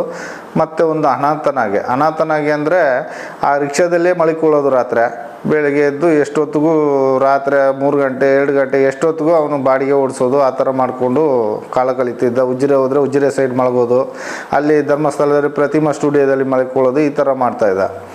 ಈಗ ಸೌಜನ್ಯ ಕೇಸ್ನಿಂದಾಗಿ ಸ್ವಲ್ಪ ದತ್ತುಪುತ್ರನಾಗಿ ಸ್ವಲ್ಪ ಇನ್ಫ್ಲುಯೆನ್ಸ್ ಆಗಿಬಿಟ್ಟಿದ್ದಾನೆ. ದೊಡ್ಡ ಒಂದು ಏನಪ್ಪ ಅಂದರೆ VIP ಥರ ಕಾಣ್ತಾ ಈಗ ಜನಗಳಿಗೆ ಪಾಪ್ಯುಲರ್ ಆಗಿದ್ದಾನೆ ಅಷ್ಟೇ. ಮತ್ತು ಇವನ ಉದ್ದೇಶ ಏನಂದರೆ, ಜನಗಳನ್ನ ಈಗ ಬಾಹುಬಲಿ ಬೆಟ್ಟಕ್ಕೆ ಕರ್ಕೊಂಡು ಹೋಗ್ಬೇಕಾದ್ರೆ ಪ್ಯಾಸೆಂಜರ್ನ ಕರ್ಕೊಂಡೋಗಿ ಬಿಟ್ಬಿಡ್ತಾನೆ. ಅವರು ಬಾಹುಬಲಿ ಬೆಟ್ಟ ಸುತ್ಕೊಂಡು ಬರೋಷ್ಟೊತ್ತಿಗೆ ಇವನೇನು ಮಾಡೋದು, ಒಂದು ಟವಲ್ನ ತೆಗೆದು ಮಡಿ ಮೇಲೆ ಹಾಕ್ಕೊಳ್ತಾನೆ. ಮಡಿ ಮೇಲೆ ಹಾಕ್ಕೊಬಿಟ್ಟು, ಈ ನಾವು ಅದನ್ನು ನ್ಯಾಯಾಧೀಶರಿಗೆ ಹೇಳಲಿಕ್ಕೆ ಸಂಕೋಚ ಪಡುತ್ತೆ, ವರ್ಡ್ ಯಾವ ಥರ ಬಳಸಬೇಕು ಅಂತ. ಅವನ ಒಂದು ಈ ಕೆಟ್ಟ ಚಟ ಅಂದರೆ, ನಾವು ಹಳ್ಳಿ ಭಾಷೆಯಲ್ಲಿ ಹೇಳ್ಬೇಕಂದ್ರೆ ನಿಜವಾಗೂ ಜಟ್ಕ ಹೊಡಿಯೋದು ಅಂತ ಹೇಳ್ತಾರೆ, ಕೈ ಜಟ್ಕ. ಆ ಥರ ಕೈ ಹಿಡ್ಕೊಂಡು ಕುಳ್ಕಾಡಿಸ್ಕೊಳ್ತಾ ಇರ್ತಾನೆ. ಏನಪ್ಪ ಇವನು ಕೈ ಕುಳ್ಕಾಡಿಸ್ತಾನೆ ರಿಕ್ಷಾದಲ್ಲಿ ಕೂತ್ಕೊಂಡು ಅಂತ ನೋಡಿದ್ರೆ ನಮ್ಮ ಕೆಲಸ ಕಸ ಗುಡಿಸೋದು, ಬೆಂಕಿ ಕೊಡೋದು. ನಾವು ಗಂಡ ಹೆಂಡತಿ ಆ ಕೆಲಸ ಮಾಡ್ತಾ ಇರ್ತೀವಿ. ನಮ್ಮನ್ನು ಕರಿತಾನೆ, ನಾನು ಅಲ್ಲಿಗೆ ಹೋಗ್ತೇನೆ. ಹೋಗುವಾಗ ಹಿಡ್ಕೊಂಬಾರೆ ಕೈಯಲ್ಲಿ ಅಂತ ಹೇಳ್ತಾನೆ. ನಾವು ಅದನ್ನು ಅವನ ಕೈಯಲ್ಲಿ ಇಟ್ಕೊಳ್ಬೇಕಂತ, ಅವನ ಒಂದು ಯಂತ್ರವನ್ನು ನಾವು ಕೈಯಲ್ಲಿ ಇಟ್ಕೋಬೇಕು ಅಂತ ಹೇಳ್ತಾನೆ. ಈ ಭಾಷೆಯನ್ನು ನಾನು ನ್ಯಾಯಾಲಯ ಮುಂದೆ ಹೇಳಲಿಕ್ಕೆ ನನಗೆ ಸಂಕೋಚ ಆಗುತ್ತೆ.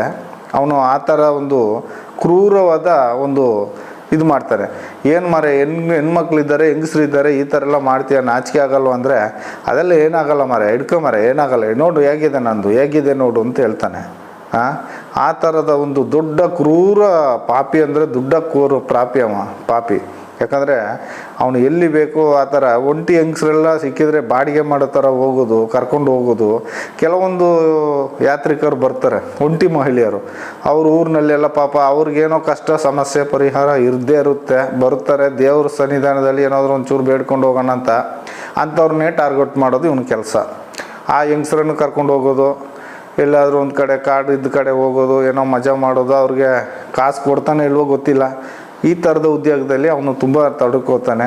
ಆದರೆ ರಿಕ್ಷಾದವರೆಲ್ಲ ಬೈತಾರೆ, ನೀನೇನೋ ಬಾಡಿಗೆ ಲೈನಲ್ಲೇ ಮಾಡೋದಿಲ್ಲ, ಎಲ್ಲ ನೀನು ಓದ್ತಾವೆಲ್ಲ ಬಾಡಿಗೆ ಮಾಡ್ತೀಯ, ನಾವೆಲ್ಲ ಶಿಸ್ತಾಗಿ ಲೈನಲ್ಲಿ ಹೋಗ್ತೀವಿ ಅಂತಂದರೆ ಇವನು ಕೇಳೋದಿಲ್ಲ. ಕೇಳಿದ್ರೆ ನಾನು ಜೈನರು, ನಾನು ಹೆಗ್ಡೆಯವರು, ಹಾಗೆ ಹೀಗೆ ಅಂತ ಏನಾದರೂ ಒಂದು ಹೇಳ್ಕೊಂಡು ಕತೆ ಓಡಿಸ್ತಾ ಇರ್ತಾನೆ. ಇವನ ಲೈಫ್ ಹೀಗೆ. ಆದರೆ ಆ ಮಲ್ಲಿಕ್ ಜೈನ್ನ ತಗೊಂಡ್ರೆ, ಮಲ್ಲಿಕ್ ಜೈನ್ ಏನು ಮಾಡ್ತಾನಂದರೆ ರತ್ನಗಿರಿ ಬೆಟ್ಟಕ್ಕೆ ಬರುವ ಅಗತ್ಯ ಇರಲ್ಲ, ಬಾಹುಬಲಿ ಬೆಟ್ಟಕ್ಕೆ. ಕಾರಣ ರತ್ನರಾಜರಂತ ಸ್ಟುಡಿಯೋ ಇಟ್ಟಿರ್ತಾರೆ, ಅವರು ಸಂಬಂಧ ಅಂತ ಹೇಳ್ಕೊಡ್ತಾರೆ, ಇರ್ಬೋದು. ಯಾಕಂದರೆ ಆಗ ಎಲ್ಲ ಅವರು ಸ್ಟುಡಿಯೋದಲ್ಲಿ ಫೋಟೋ ತೆಗಿಬೇಕಾದ್ರೆ ಫೋಟೋ ತೆಗಿಯೋದು 1 ವಾರಕ್ಕೊಮ್ಮೆ ಅವ್ರವ್ರ ಮನೆಗೆ ಪೋಸ್ಟ್ ಮಾಡೋದು, ಈ ಥರ ಕೆಲಸ. ರಾಘವೇಂದ್ರ ಅಂತ ಒಬ್ಬರು ಇರ್ತಾರೆ. ಮೊದಲು ಜಗದೀಶ್ ಜೈನ್ ಇದ್ದರು, ಅವ್ರು ನಿಂತರು. ಅದರ ನಂತರ ರಾಘವೇಂದ್ರ ನಂತರ ಇವರು ಇರ್ತಾರೆ. ಯಾರು ಹೇಳಿ, ಮಲ್ಲಿಕ್ ಜೈನು, ಇವರೆಲ್ಲ ಬಂದು ಫ್ರೆಂಡ್ಶಿಪ್ ಹಂಗೆ ಫೋಟೋ ತೆಗೆಯೋದು ಮಾಡೋದು, ಅವ್ರಿಗೊಂದು ಹೆಲ್ಪ್ ಥರ ಸ್ಟುಡಿಯೋದಲ್ಲಿ ಮಾಡ್ತಾ ಇರ್ತಾರೆ. ಇವರು ಮಾಡ್ತಾ ಇರೋದು ಕೆಲವೊಂದು ರಸೀದಿಯಲ್ಲಿ ಹೆಸರು ಬರೆಯದೆ ಡೈರೆಕ್ಟಾಗಿ ಅವ್ರಿಗೆ ಕಳಿಸ್ಬಿಡೋದು, ಮತ್ತು ಅದರಲ್ಲಿ ಸ್ವಲ್ಪ ಹಣ ಉಳಿಸೋದು. ಆ ಹಣದಲ್ಲಿ ಅನ್ನಪೂರ್ಣ ಹೋಟ್ಲಿಂದ ನಮ್ಮ ಕೈಲಿ ತರಿಸೋದು, ಏನೋ ಬಜ್ಜಿ ಬೋಂಡ ಅದು ಇದು ತರಿಸೋದು. ಅಲ್ಲಿ ಜೈನರ ಗೆಸ್ಟ್ ಹೌಸ್ ಆಗಿದೆ ಬೆಟ್ಟದ ಹಿಂದೆಗಡೆ, ಅದರಲ್ಲಿ ಕೂತ್ಕೊಂಡು ತಿನ್ನೋದು, ನಮಗೂ ಕೊಡ್ತಿದ್ರು, ನಾವೆಲ್ಲ ಒಟ್ಟಿಗೆ ತಿಂತಿದ್ವಿ. ಹೀಗೆ ಮಾಡ್ತಾ ಇರ್ಬೇಕಾದ್ರೆ ಇವೇನು ಮಾಡೋದು, ಹೆಣ್ಮಕ್ಳು ಅಡ್ರೆಸ್ ಎಲ್ಲ ಅದರಲ್ಲಿ ಇರ್ತದೆ ನೋಡಿ. ಒಳ್ಳೊಳ್ಳೆ ಹುಡುಗಿಯರು ಬಂದರೆ ಆ ಫೋನ್ ನಂಬರ್ಗೆ ಫೋನ್ ಮಾಡೋದು, ಚುಡಾಯಿಸೋದು, ಪೋಸ್ಟ್ ಮಾಡಿದ್ದೀವಿ ಹಾಗೆ ಹೀಗೆ ಅಂತೆಲ್ಲ ಮಾಡೋದು, ಹೆಂಗಸ್ರ ಹತ್ರ ಫೋನ್ ನಂಬರ್ ಕಲೆಕ್ಟ್ ಮಾಡೋದು, ಇದೆಲ್ಲ ಮಾಡ್ತಾ ಇದ್ದ. ಅದು ನಮ್ಗೆ ಗೊತ್ತಿದ್ದ ವಿಷಯ. ಅದ್ರ ನಂತರ ಬೆಟ್ಟದಲ್ಲಿ ಒಳ್ಳೆ ಹುಡುಗಿಯರು ಬಂದರೆ ಅವರನ್ನು ಲೈನ್ ಹಾಕೋದು. ಲೈನ್ ಅಂದರೆ ಚುಡಾಯಿಸೋದು, ಚೀಟಿಯಲ್ಲಿ ಇವ್ರ ಫೋನ್ ನಂಬರ್ ಬರೆಯೋದು, ಹುಡುಗಿಯರ ಹತ್ರ ಬಿಸಾಡೋದು, ಹೀಗೆಲ್ಲ ಮಾಡೋದು. ಈ ಕಡೆ ಸ್ಟೆಪ್ನಿಂದ ಕೆಳಗಡೆ ಇಳ್ಕೊಂಡು ಹೋಗೋದು, ಕೆಳಗಡೆಯಿಂದ ಬೇರೆ ಹುಡುಗಿ ಬಂದರೆ ಆ ಹುಡುಗಿಯನ್ನು ಫಾಲೋ ಮಾಡ್ತಾ ಮೇಲೆ ಬರೋದು. ಇದೇ ಕೆಲಸ ದಿನನಿತ್ಯ. ಇವರು ಇನ್ನೊಂದು ಹೇಳ್ಬೇಕಂದ್ರೆ ಸಂತೋಷ್ ರಾವ್ನ ಹಿಡ್ಕೊಟ್ವಿ ಅಂತ ಹೇಳ್ತಾರೆ. ಹಿಡ್ಕೊಡೋಕ್ಕೆ ಇವ್ರಿಗೆ ಅರ್ಹತೆ ಇಲ್ಲ. ಕಾರಣ ಅಂದರೆ ಬಾಹುಬಲಿ ಬೆಟ್ಟದಲ್ಲಿ ಇವರಿಗೆ ಜಾಬೇ ಇಲ್ಲ. ಇವರ ಕೆಲಸ ಕಚೇರಿಯಲ್ಲಿ. ಇತ್ತೀಚೆಗೆ ಅವರ ತಂದೆ ತೀರಿದ್ರು. ತಂದೆ ತೀರಿದ ನಂತರ ತಂದೆ ಕೆಲಸವನ್ನು ಅವರಿಗೆ ಕಚೇರಿಯಲ್ಲಿ ಕೊಟ್ಟರು. ಕಚೇರಿಯಿಂದ ಅವರ ಕೆಲಸ ಆ ಕಡೆ ದೇವಸ್ಥಾನದ ಕಡೆ. ಬಾಹುಬಲಿ ಬೆಟ್ಟಕ್ಕೆ ಅವರು ಕಾಲಿಡುವ ಅಗತ್ಯ ಇರೋದಿಲ್ಲ. ಮಾಹಿತಿ ಕಚೇರಿ ಸಿಬ್ಬಂದಿ ಮಾತ್ರ ಅದನ್ನು ಸುತ್ತುವರಿದು ನೋಡಿ ಬಾಗಿಲು ಹಾಕೊಂಡು ಬೀಗ ಹಾಕೊಂಡು ಬರೋದು ಮಾಹಿತಿ ಕಚೇರಿ ಅವರ ಕೆಲಸ. ಇವರು ಆ ದಿವಸ ಹಿಡ್ಕೊಡ್ಲಿಕ್ಕೆ ಅಂತ ಉದ್ದೇಶಕ್ಕಂತಲೇ ಅವರು ಅಲ್ಲಿಗೆ ಹೋಗಿದ್ದಾರೆ. ಇವರೇ ಹಿಡ್ಕೊಟ್ಟಿದ್ದಾರೆ. ಸಂತೋಷ್ ರಾವನ್ನು ಇವರೇ ಹಿಡ್ಕೊಟ್ಟದ್ದು.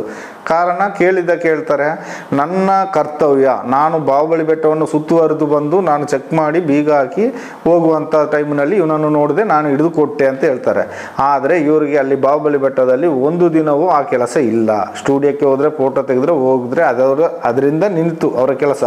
ಆನಂತರ ಈಗ ಅವರ ತಂದೆ ಕೆಲಸ ಕಚೇರಿಯಲ್ಲಿ ಬಂದ ನಂತರ ಅವರಿಗೆ ಬಾಹುಬಲಿ ಬೆಟ್ಟದಲ್ಲಿ ಅರ್ಹತೆಯೇ ಇಲ್ಲ, ಅಲ್ಲಿಗೆ ಹೋಗುವ ಅರ್ಹತೆಯೇ ಇಲ್ಲ. ಕಾರಣ ಬೆಟ್ಟದಲ್ಲಿ ಡ್ಯೂಟಿ ಮಾಡುವವರು ಬೇರೆ, ಇವರೇ ಬೇರೆ. ಇವರು ಕಾರಣಾಂತರದಿಂದ ಅಲ್ಲಿಗೆ ಹೋಗಿದ್ದಾರೆ. ಅಲ್ಲಿ ಯಾಕೆ ಹೋದ್ರು, ಯಾಕೆ ಹಿಡಿದ್ರು ಗೊತ್ತಿಲ್ಲ. ಆದರೆ ಇವರು ಹೇಳೋದು ಒಂದೇ ಕಾರಣ, ನನ್ನ ಡ್ಯೂಟಿ ಅಂತ ಹೇಳ್ತಾರೆ. ಇವರ ಡ್ಯೂಟಿ ಸತ್ಯ ಅಲ್ಲ, ಇವರ ಡ್ಯೂಟಿಯೇ ಅಲ್ಲ. ಧರ್ಮಸ್ಥಳದ ಬೆಟ್ಟದ ಮೇಲೆ ಇವರಿಗೆ ಅಲ್ಲಿ ಜಾಗನೇ ಇಲ್ಲ. ಆದರೆ ಹಾಗಾದರೆ ಡೈಲಿ ಅಲ್ಲಿ ಬೀಗ ಹಾಕಬೇಕಲ್ಲ ಇವರು ಹೋಗಿ, ಯಾಕೆ ಹಾಕೋದಿಲ್ಲ? ಡೈಲಿ ಬೀಗ ಹಾಕೋದಿಲ್ಲ. ಇನ್ನೊಂದು ಧೀರಜ್ ಕಿಲ್ಲ ಅಂತ ಹೇಳ್ತಾರೆ ಅವರು, ಧೀರಜ್ ಕಿಲ್ಲ, ಧೀರಜ್ ಜೈನ್ ಅಂತ ಹೇಳ್ತಾರೆ. ಅವರು ವಿಷಯ ಹೇಳ್ಕೊಳ್ಳೋದಾದರೆ, ಅವರು ಬಾಹುಬಲಿ ಬೆಟ್ಟದಲ್ಲಿ ಹೆಚ್ಚು ಬರೋದು ಕಮ್ಮಿ, ಅವರು ಆ ಕಡೆ ಎಲ್ಲ ತಿರುಗಾಟ ಕಮ್ಮಿ. ಹೆಚ್ಚಾಗಿ ಹರ್ಷೇಂದ್ರ ಹೆಗ್ಡೆ ಅಂತಾರಲ್ಲ, ವೀರೇಂದ್ರ ಹೆಗ್ಡೆ ಅವರ ತಮ್ಮನ ಮಗ ನಿಶ್ಚಲ್ ಜೈನ್, ಅವರ ಒಟ್ಟಿಗೆ ಆಟ ಆಡ್ಕೊಂಡು ಓಡಾಡಿಕೊಂಡು ಅವರೊಟ್ಟಿಗೆ ಇರುವಂಥದ್ದು. ಇವರ ಒಟ್ಟಿಗೆ ಇವರು ಕಲೆಕ್ಷನ್ ಇಟ್ಕೊಂಡದ್ದು ಯಾರು, ಉದಯ್ ಜೈನ್ ಮತ್ತು ಮಲ್ಲಿಕ್ ಜೈನ್ ಕಲೆಕ್ಷನ್ ಇಟ್ಕೊಂಡದ್ದು. ಇವರು ಅವರೊಟ್ಟಿಗೆ ಓಡಾಡಿಕೊಂಡು ಒಡನಾಟದಲ್ಲಿ ಇದು ಮಾಡ್ಕೊಳ್ತಾರೆ. ಹೊರಗಿನ ಪ್ರಪಂಚಕ್ಕೆ ಅವರು ಕಾಣಿಸ್ಕೊಳ್ಳೋದಿಲ್ಲ, ಒಳಗಿನ ಪ್ರಪಂಚಕ್ಕೆ ಅವರು ಇರ್ತಾರೆ ಇವರೊಟ್ಟಿಗೆ. ಇವ್ರ ನಡವಳಿಕೆ ಈ ಥರ ಹೋಗುತ್ತಾ ಇರುತ್ತೆ. ಈ ಹಿಂದೆ ಅದು ಮೊದಲೇ ಚಿನ್ನಯ್ಯ ಅಂತ ಒಬ್ಬರು ಇದ್ದರು, ಹರ್ಷೇಂದ್ರ ಗೇಟ್ ಕೀಪರು. ಅವರು ಕಾರಣಾಂತರದಿಂದ ಕೆಲಸದಿಂದ ನಿಂತ್ಕೊಂಡ್ರು. ಅವ್ರು ನಿಂತದಕ್ಕೆ ಕೊಡುಗೆಯಾಗಿ 10,000 ಅಮೌಂಟನ್ನು ಹರ್ಷೇಂದ್ರ ಕುಮಾರ್ ಹೆಗ್ಡೆ ಅವರು ತಮ್ಮ ತೊಗೊಂಡೋಗಿ ಕೊಟ್ಟಿರ್ತಾರೆ. ಯಾಕಂದರೆ ಇಷ್ಟು ವರ್ಷ ನನಗೆ ಗೇಟ್ ಕೀಪರಾಗಿ ನಿಯತ್ತಾಗಿ ಕೆಲಸ ಮಾಡಿರ್ತೀಯ, ನಿರ್ವಹಿರ್ತೀಯ, ಇದು ನನ್ನ ಪ್ರೀತಿಯಿಂದ ಕೊಡುವಂಥ ಕೊಡುಗೆ ಅಂತೇಳಿ ಒಂದು 10,000 ಕೊಟ್ಟು ಅವರನ್ನು ರಿಟೈರ್ ಮಾಡ್ತಾರೆ. ಅದರ ನಂತರ ಅಲ್ಲಿಗೆ ಬರುವವನೇ ಪರಮೇಶ್ವರ ಅಂತ. ಪರಮೇಶ್ವರ ಬಂದು ಅವ್ನು ಗೇಟ್ ಕೀಪರ್ ಆಗಿರ್ತಾನೆ. ಇವರ ಹೆಗ್ಡೆ ಅವರ ತಮ್ಮನ ಗೇಟ್ ಕೀಪರ್ ಅಂದರೆ ಸಣ್ಣದನಿಗಳಿಗೆ ಒಂದು ಗೇಟ್ ಕೀಪರ್ ಆಗಿ ಇರ್ತಾನೆ. ಯಾಕಂದರೆ ಬಡ ಮಕ್ಕಳು ಹೆಂಗಸರು ಹೊರ ಜಗತ್ತಿನಿಂದ, ಈಗ ಅಂದರೆ ಬ್ಯಾಂಗ್ಳೂರು, ಮೈಸೂರು ಈ ಥರ ಎಲ್ಲ ಬೇರೆ ಕಡೆ ಹುಬ್ಳಿ ಧಾರವಾಡ ಎಲ್ಲ ಬರ್ತಾರೆ. ಕೆಲವರು ಸಮಸ್ಯೆ ಕಷ್ಟಗಳನ್ನ ಹೇಳ್ಕೊಳ್ಳೋಕ್ಕೆ ಒಂಟಿ ಹೆಂಗಸ್ರುಗಳು ಬರ್ತಾರೆ ನೋಡಿ. ಆ ಹೆಂಗಸ್ರನ್ನು ಇವನು ಟಾರ್ಗೆಟ್ ಮಾಡೋದು ಇವನು ಕೆಲಸ. ಹೆಗ್ಡೆ ಅವರ ತಮ್ಮನಲ್ಲಿ ಅಂದರೆ ಹರ್ಷೇಂದ್ರ ಹೆಗ್ಡೆ ಅವ್ರ ಹತ್ರ ಕಷ್ಟಗಳನ್ನ ಹೇಳ್ಕೊಳ್ಳುವಾಗ ಇವನ್ ನೋಟೇಟ್ ಮಾಡೋದು, ಹೊರಗೆ ಕರೆದು ಮಾತಾಡೋದು. ಏನು ಅವ್ರಿಗೆ ಗಂಡಂದಿರಿಲ್ಲ, ಆ ಥರದ ಪರಿಸ್ಥಿತಿ ಎಲ್ಲ ನೋಡಿಕೊಂಡು ಒಂದು ಹೆಂಗಸನು, ನಾನು ಈ ಕಡೆ ಟಾಯ್ಲೆಟ್ ತೊಳಿತಾ ಇದ್ದೆ, ಜೆಂಟ್ಸ್ ಟಾಯ್ಲೆಟು, ಇವ ಲೇಡೀಸ್ ಟಾಯ್ಲೆಟ್ ಒಳಗಡೆಯಿಂದ ಬಂದ. ನಾನು ಹೊರಗಡೆ ಬಂದು ನೋಡು, ನೀನು ಯಾಕೆ ಅಲ್ಲಿ ಹೋದೆ ಅಂತ ಕೇಳುವಾಗ, ಇಲ್ಲ ಮಾರೆ ಬಲ್ಪ್ ಪೀಸ್ ಹೋಯ್ತು, ನಾನು ಬಲ್ಪ್ ಹಾಕ್ಲಿಕ್ಕೆ ಹೋದೆ ಅನ್ನ. ಬಲ್ಪ್ ಹಾಕ್ಲಿಕ್ಕೆ ಎಲೆಕ್ಟ್ರಿಷಿಯನ್ ಇದ್ದಾರೆ, ಇವನು ಯಾಕೆ ಲೇಡೀಸ್ ಟಾಯ್ಲೆಟಲ್ಲಿ ಹೋದ ಅಂತೇಳಿ ನನಗೆ ಡೌಟ್ ಬಂತು. ಅವ ಹೋದ ನಂತರ ಆ ಬಂದ ಹೆಂಗ್ಸನ್ನು ಹಿಡ್ಕೊಂಡೆ, ನಾನು ಬಿಡಲಿಲ್ಲ. ಯಾಕೆ ಅವ ಒಳಗೆ ಬಂದ, ಏನು ವಿಷಯ ಹೇಳಿ ನನ್ನ ಹತ್ರ ಹೇಳಿ, ಏನು ಹೆದರಬೇಡಿ ಹೇಳಿ, ಅಣ್ಣನಾಗೆ ತಮ್ಮನಾಗೆ ತಿಳ್ಕೊಂಡು ಹೇಳಿ ಅಂತ ಹೇಳಿದೆ. ಆಗ ಆ ಹೆಂಗ್ಸ್ ಹೇಳಿದಂಥ ಮಾತು ನನಗೆ ಭಾರಿ ಸಂಕೋಚಕರವಾದ ವಿಷಯ ಆಯಿತು. ಕಾರಣ ಏನಂದರೆ, ಆ ಹೆಂಗ್ಸ್ ಹೇಳ್ತಲಾಗ ಕೈಯಲ್ಲಿ ಮಾಡಿಬಿಟ್ಟು ಹೋದ್ರಣ್ಣ, ಕೈಯಲ್ಲಿ ಮಾಡೋದು ಅಂತ ಹೇಳಿದ್ಲು. ಅವಳ ಭಾಷೆ ನನಗೆ ಅರ್ಥ ಆಗಲಿಲ್ಲ. ಕೈಯಲ್ಲಿ ಮಾಡಿದ್ರು ಅಂತೆ, ಕೈಯಲ್ಲಿ ಮಾಡಿಬಿಟ್ಟು ಹೋಯ್ತಾ ಇದ್ದಾನಂತೆ ಅವನು ಕೈಯಲ್ಲಿ ಮಾಡಿಬಿಟ್ಟು ಹೋಯ್ತಾನಂತಂದರೆ ಅದು ಕೆಟ್ಟ ಅಪಾರ್ಥದ ಮಾತು. ಅದನ್ನು ನ್ಯಾಯಾಲಯ ಮುಂದೆ ನಾನು ಹೇಳ್ಕೊಳ್ಳೋಕೆ ಇಷ್ಟಪಡಲ್ಲ. ನ್ಯಾಯಾಧೀಶರಿಗೆ ಗೊತ್ತಾಗಬೇಕು. ನೀವೇ ತಿಳ್ಕೊತೀರಿ ಸ್ವಾಮಿ, ನೀವೇ ಇದಕ್ಕೆ ಉತ್ತರ ನೀಡಬೇಕು. ಯಾಕಂದರೆ ಆ ಥರ ಅವನು ಗೇಟ್ ಕೀಪರ್ ಆಗಿದ್ದಾನೆ. ಈಗ ಅವನ ಗೇಟ್ ಕೀಪರ್ ಉದ್ಯೋಗದಿಂದ ನಿವೃತ್ತಿ ಮಾಡಿದಾರೋ ಏನೋ, ಅವನಿಗೆ ಇಲ್ಲ ಅಲ್ಲಿಗ ಬೇರೊಬ್ಬರು ಸತೀಶ್ ಅಂತ ಈಗ ಗೇಟ್ ಕೀಪರ್ ಇದ್ದಾರೆ. ಯಾರಿಗೆ? ಹರ್ಷೇಂದ್ರ ಕುಮಾರ್ ಅವ್ರಿಗೆ. ಈಗ ಅವ ಪರಮೇಶ್ ಇಲ್ಲ ಅಲ್ಲಿ ಈ ಜಾಗದಲ್ಲಿ. ಪ್ರಕೃತಿ ಚಿಕಿತ್ಸಾಲಯ ಎದುರಿಗೆ 2 ಕ್ಯಾಮ್ರಾ ಇಟ್ಟಿರ್ತಾರೆ ದ್ವಾರದಲ್ಲಿ, 2 ಫೋಕಸ್ಸು. ಆಪೋಸಿಟಲ್ಲಿ ಬಸ್ ಸ್ಟಾಪ್ ಇರುತ್ತೆ. ಆ ಬಸ್ ಸ್ಟಾಪ್ನಲ್ಲಿ 2 ಸೈಡು ಕ್ಯಾಮ್ರಾ ಫಿಕ್ಸ್ ಮಾಡಿರ್ತಾರೆ. ಆ ಕ್ಯಾಮ್ರಾ ಮಣ್ಣ ಸಂಕದವರೆಗೂ ರೆಕಾರ್ಡ್ ಆಗುತ್ತಾ ಇರುತ್ತೆ. ಯಾಕಂದರೆ ನಾವಲ್ಲಿ ಕೆಲಸ ಮಾಡುವಾಗ, ಗೂಡಿಸುವಾಗ, ಬೆಂಕಿ ಕೊಡುವಾಗ, ಸುಣ್ಣ ಹೊಡೆಯೋದಿದ್ರೆ, ಏನೇ ಕೆಲಸ ಮಾಡಿದ್ರು ಅಲ್ಲಿಂದಲೇ ನೇತ್ರಾವತಿ ಸ್ನಾನ ಘಟಕದ ಆಫೀಸಿನಲ್ಲಿ ಟಿ ವಿಯಲ್ಲಿ ನೋಡ್ಬೋದು. ಆ ರೀತಿ ಒಂದು ಇದಿರುತ್ತೆ. ಮತ್ತು ಈ ಕಡೆ ತಗೊಂಡ್ರೆ ಆ ಟರ್ನ್ವರೆಗೂ ರೆಕಾರ್ಡ್ ಆಗುತ್ತಾ ಇರುತ್ತೆ. ಆ ಬಸ್ ಸ್ಟ್ಯಾಂಡಲ್ಲಿದ್ದದು, ಆ ಬಸ್ ಸ್ಟ್ಯಾಂಡಲ್ಲಿದ್ದ ಕ್ಯಾಮರಾ, 2 ಕ್ಯಾಮರಾವನ್ನು ಈ ಕೇಸಿನಲ್ಲಿ ಇದನ್ನು ಫುಲ್ ಬಸ್ ಸ್ಟ್ಯಾಂಡನ್ನೇ ಕಾಣದೆ ಮಾಯ ಮಾಡಿಬಿಟ್ಟಿದ್ದಾರೆ. ಬಸ್ ಸ್ಟ್ಯಾಂಡೇ ಇಲ್ಲ. ಬಸ್ ಸ್ಟ್ಯಾಂಡು ಅಷ್ಟು ಚಂದದ ಬಸ್ ಸ್ಟ್ಯಾಂಡು ಕ್ಯಾಮ್ರಾ ಸಮೇತ ಇದ್ದದನ್ನು ಆ ಬಸ್ ಸ್ಟ್ಯಾಂಡನ್ನು ತೆಗೆದುಬಿಟ್ಟಿದ್ದಾರೆ. ಈಗ ಬಸ್ ಸ್ಟ್ಯಾಂಡೇ ಇಲ್ಲ ಅಲ್ಲಿ. ಅಷ್ಟು ಸ್ವಚ್ಛತೆ ಇದ್ದ ರೋಡನ್ನು ಹಾಗೆ ಮಾಡಿಬಿಟ್ಟಿದ್ದಾರೆ. ಎಷ್ಟು ಪ್ರಕೃತಿ ಚಿಕಿತ್ಸಾಲಯ ಹಿಂಬದಿ ಗೇಟಲ್ಲಿ ಆ ಕಡೆಯಿಂದ ಬಂದರೆ, ಜೋಡಿಸ್ತಾನ ಮಾರ್ಗದಿಂದ ಆಚೆ ಬದಿಯಿಂದ ಬಂದರೆ ಬ್ಯಾಕ್ ಗೇಟ್ ಹಿಂದೆಗಡೆ ಒಂದು ಗೇಟ್ ಇದೆ. ಅದರಲ್ಲಿ ಕೆಲಸದವರು, ಮಹಿಳೆಯರೆಲ್ಲ ಅದರಲ್ಲಿ ಓಡಾಟ ಇತ್ತು. ಹೆಂಗಸರೆಲ್ಲ ಬಂದರೆ ಆ ಗೇಟ್ನಿಂದ ಬಂದು ಪ್ರಗತಿ ಚಿಕಿತ್ಸಾಲಯಲ್ಲಿ ಕೆಲಸ ಮಾಡ್ತಾಯಿದ್ರು. ಆ ಮಾರ್ಗದಲ್ಲಿ ಮುಖ್ಯವಾದವರು ಅಂದರೆ ಧೀರಜ್ ಕಿಲ್ಲಾ ಇರ್ಬೋದು, ಮಲ್ಲಿಕ್ ಜೈನ್ ಇರ್ಬೋದು, ಉದಯ್ ಜೈನ್ ಇರ್ಬೋದು, ಅವರೆಲ್ಲ ಅಲ್ಲಿ ಆ ಕಡೆ ಮನೆ ಪಕ್ಕ ಇರೋದ್ರಿಂದ ಆ ಕಡೆಯಿಂದ ಬರ್ತಾ ಹೋಗ್ತಾ ಇದ್ದರು. ಆ ಗೇಟನ್ನು ಈ ಕೇಸ್ ಆದ ನಂತರ ಅದನ್ನು ಕ್ಲೋಸ್ ಮಾಡಿಬಿಟ್ರು. ಈ ಕೇಸು ಬಂದ ತಕ್ಷಣವೇ ಆ ಗೇಟನ್ನು ಅಲ್ಲಿ ಕ್ಲೋಸ್ ಮಾಡಿದರು. ಅಲ್ಲಿ ಬೀಗ ಹಾಕಿ ಒಂದು ಜಂಕ್ ಸೀಟನ್ನು ಇಟ್ಟುಬಿಟ್ರು. ಆ ಗೇಟಿನ ಎದುರುಗಡೆ ಒಂದು ಮನೆ ಇದೆ. ಆ ಮನೆಯಲ್ಲಿ ವಾಸ ಇದ್ದರು, ಒಂದು ಕುಟುಂಬ ವಾಸ ಇತ್ತು. ವಾಸ ಇರಬೇಕಾದ್ರೆ ಆ ಕುಟುಂಬದ ಯಜಮಾನ ಅವನು ತೀರ್ಕೊಂಡ. ಅವನನ್ನು ಆ ಮನೆ ಬದಿಯಲ್ಲೇ ನಮ್ಮನ್ನು ಸುಟ್ಟಾಕಿಸಿದರು. ಕಟ್ಟಿಗೆಯನ್ನು ತಗೊಂಡೋಗಿ ಇಟ್ಟು ಅವನನ್ನು ನಾವೇ ಸುಟ್ಟಾಕಿದ್ವಿ. ಧರ್ಮಸ್ಥಳದಿಂದ ಟ್ರ್ಯಾಕ್ಟರ್ನಲ್ಲಿ ಕಟ್ಟಿಗೆ ತಗೊಂಡೋಗಿ ಕಟ್ಟಿಗೆಯನ್ನು ಇಟ್ಟು ನಾವು ಸುಟ್ಟು ಹಾಕಿದ್ವಿ. ಕಾರಣ ಆ ಜಾಗ ಧರ್ಮಸ್ಥಳಕ್ಕೆ ಬೇಕು, ಅದಕ್ಕಾಗಿ ಅವನನ್ನು ಅಲ್ಲಿ ಸುಟ್ಟಾಕಿದ್ರು. ಅದರ ನಂತರ ಅದರ ಮುಂಚೆನೇ ಅಲ್ಲಿದ್ದ ಜಾಗವನ್ನು ಅವರಿಗೆ ವಶೀಕರಣ ಮಾಡಿಕೊಂಡಿದ್ದಾರೆ. ಇದು ನನಗೆ ಗೊತ್ತಿದ್ದ ಮಾಹಿತಿ. ಒಂದಿನ ನಾನು ಊರಿಗೆ ಹೋಗಿದ್ದೆ, ನಡುರಾತ್ರಿ ಬಾಲಕೃಷ್ಣ ಮ್ಯಾನೇಜರ್ ಫೋನ್ ಮಾಡಿ, ಎಲ್ಲಿ ಹೋಗಿದ್ದೆ, ಎಲ್ಲಿ ಸತ್ತಿದ್ದೀನಿ ನೀನು ಮಾರೆ, ಇಲ್ಲಿ ಎರ ಬಿದ್ದರೆ ತೆಗಿಲಿಕ್ಕೆ ಜನ ಇಲ್ಲ, ನಾಯಿ ಸತ್ರ ತೆಗಿಲಿಕ್ಕೆ ಜನ ಇಲ್ಲ, ಕಸ ಗುಡಿಸೋರು ಯಾರು, ನಿನ್ನಷ್ಟಕ್ಕೆ ನಿನ್ನ ಇಷ್ಟಕ್ಕೆ ರಜೆ ಮಾಡಿ ಹೋದರೆ ಯಾರು ಕೇಳಿ ರಜೆ ಮಾಡಿದೆ ಅಂತ ಕೇಳಿದರು.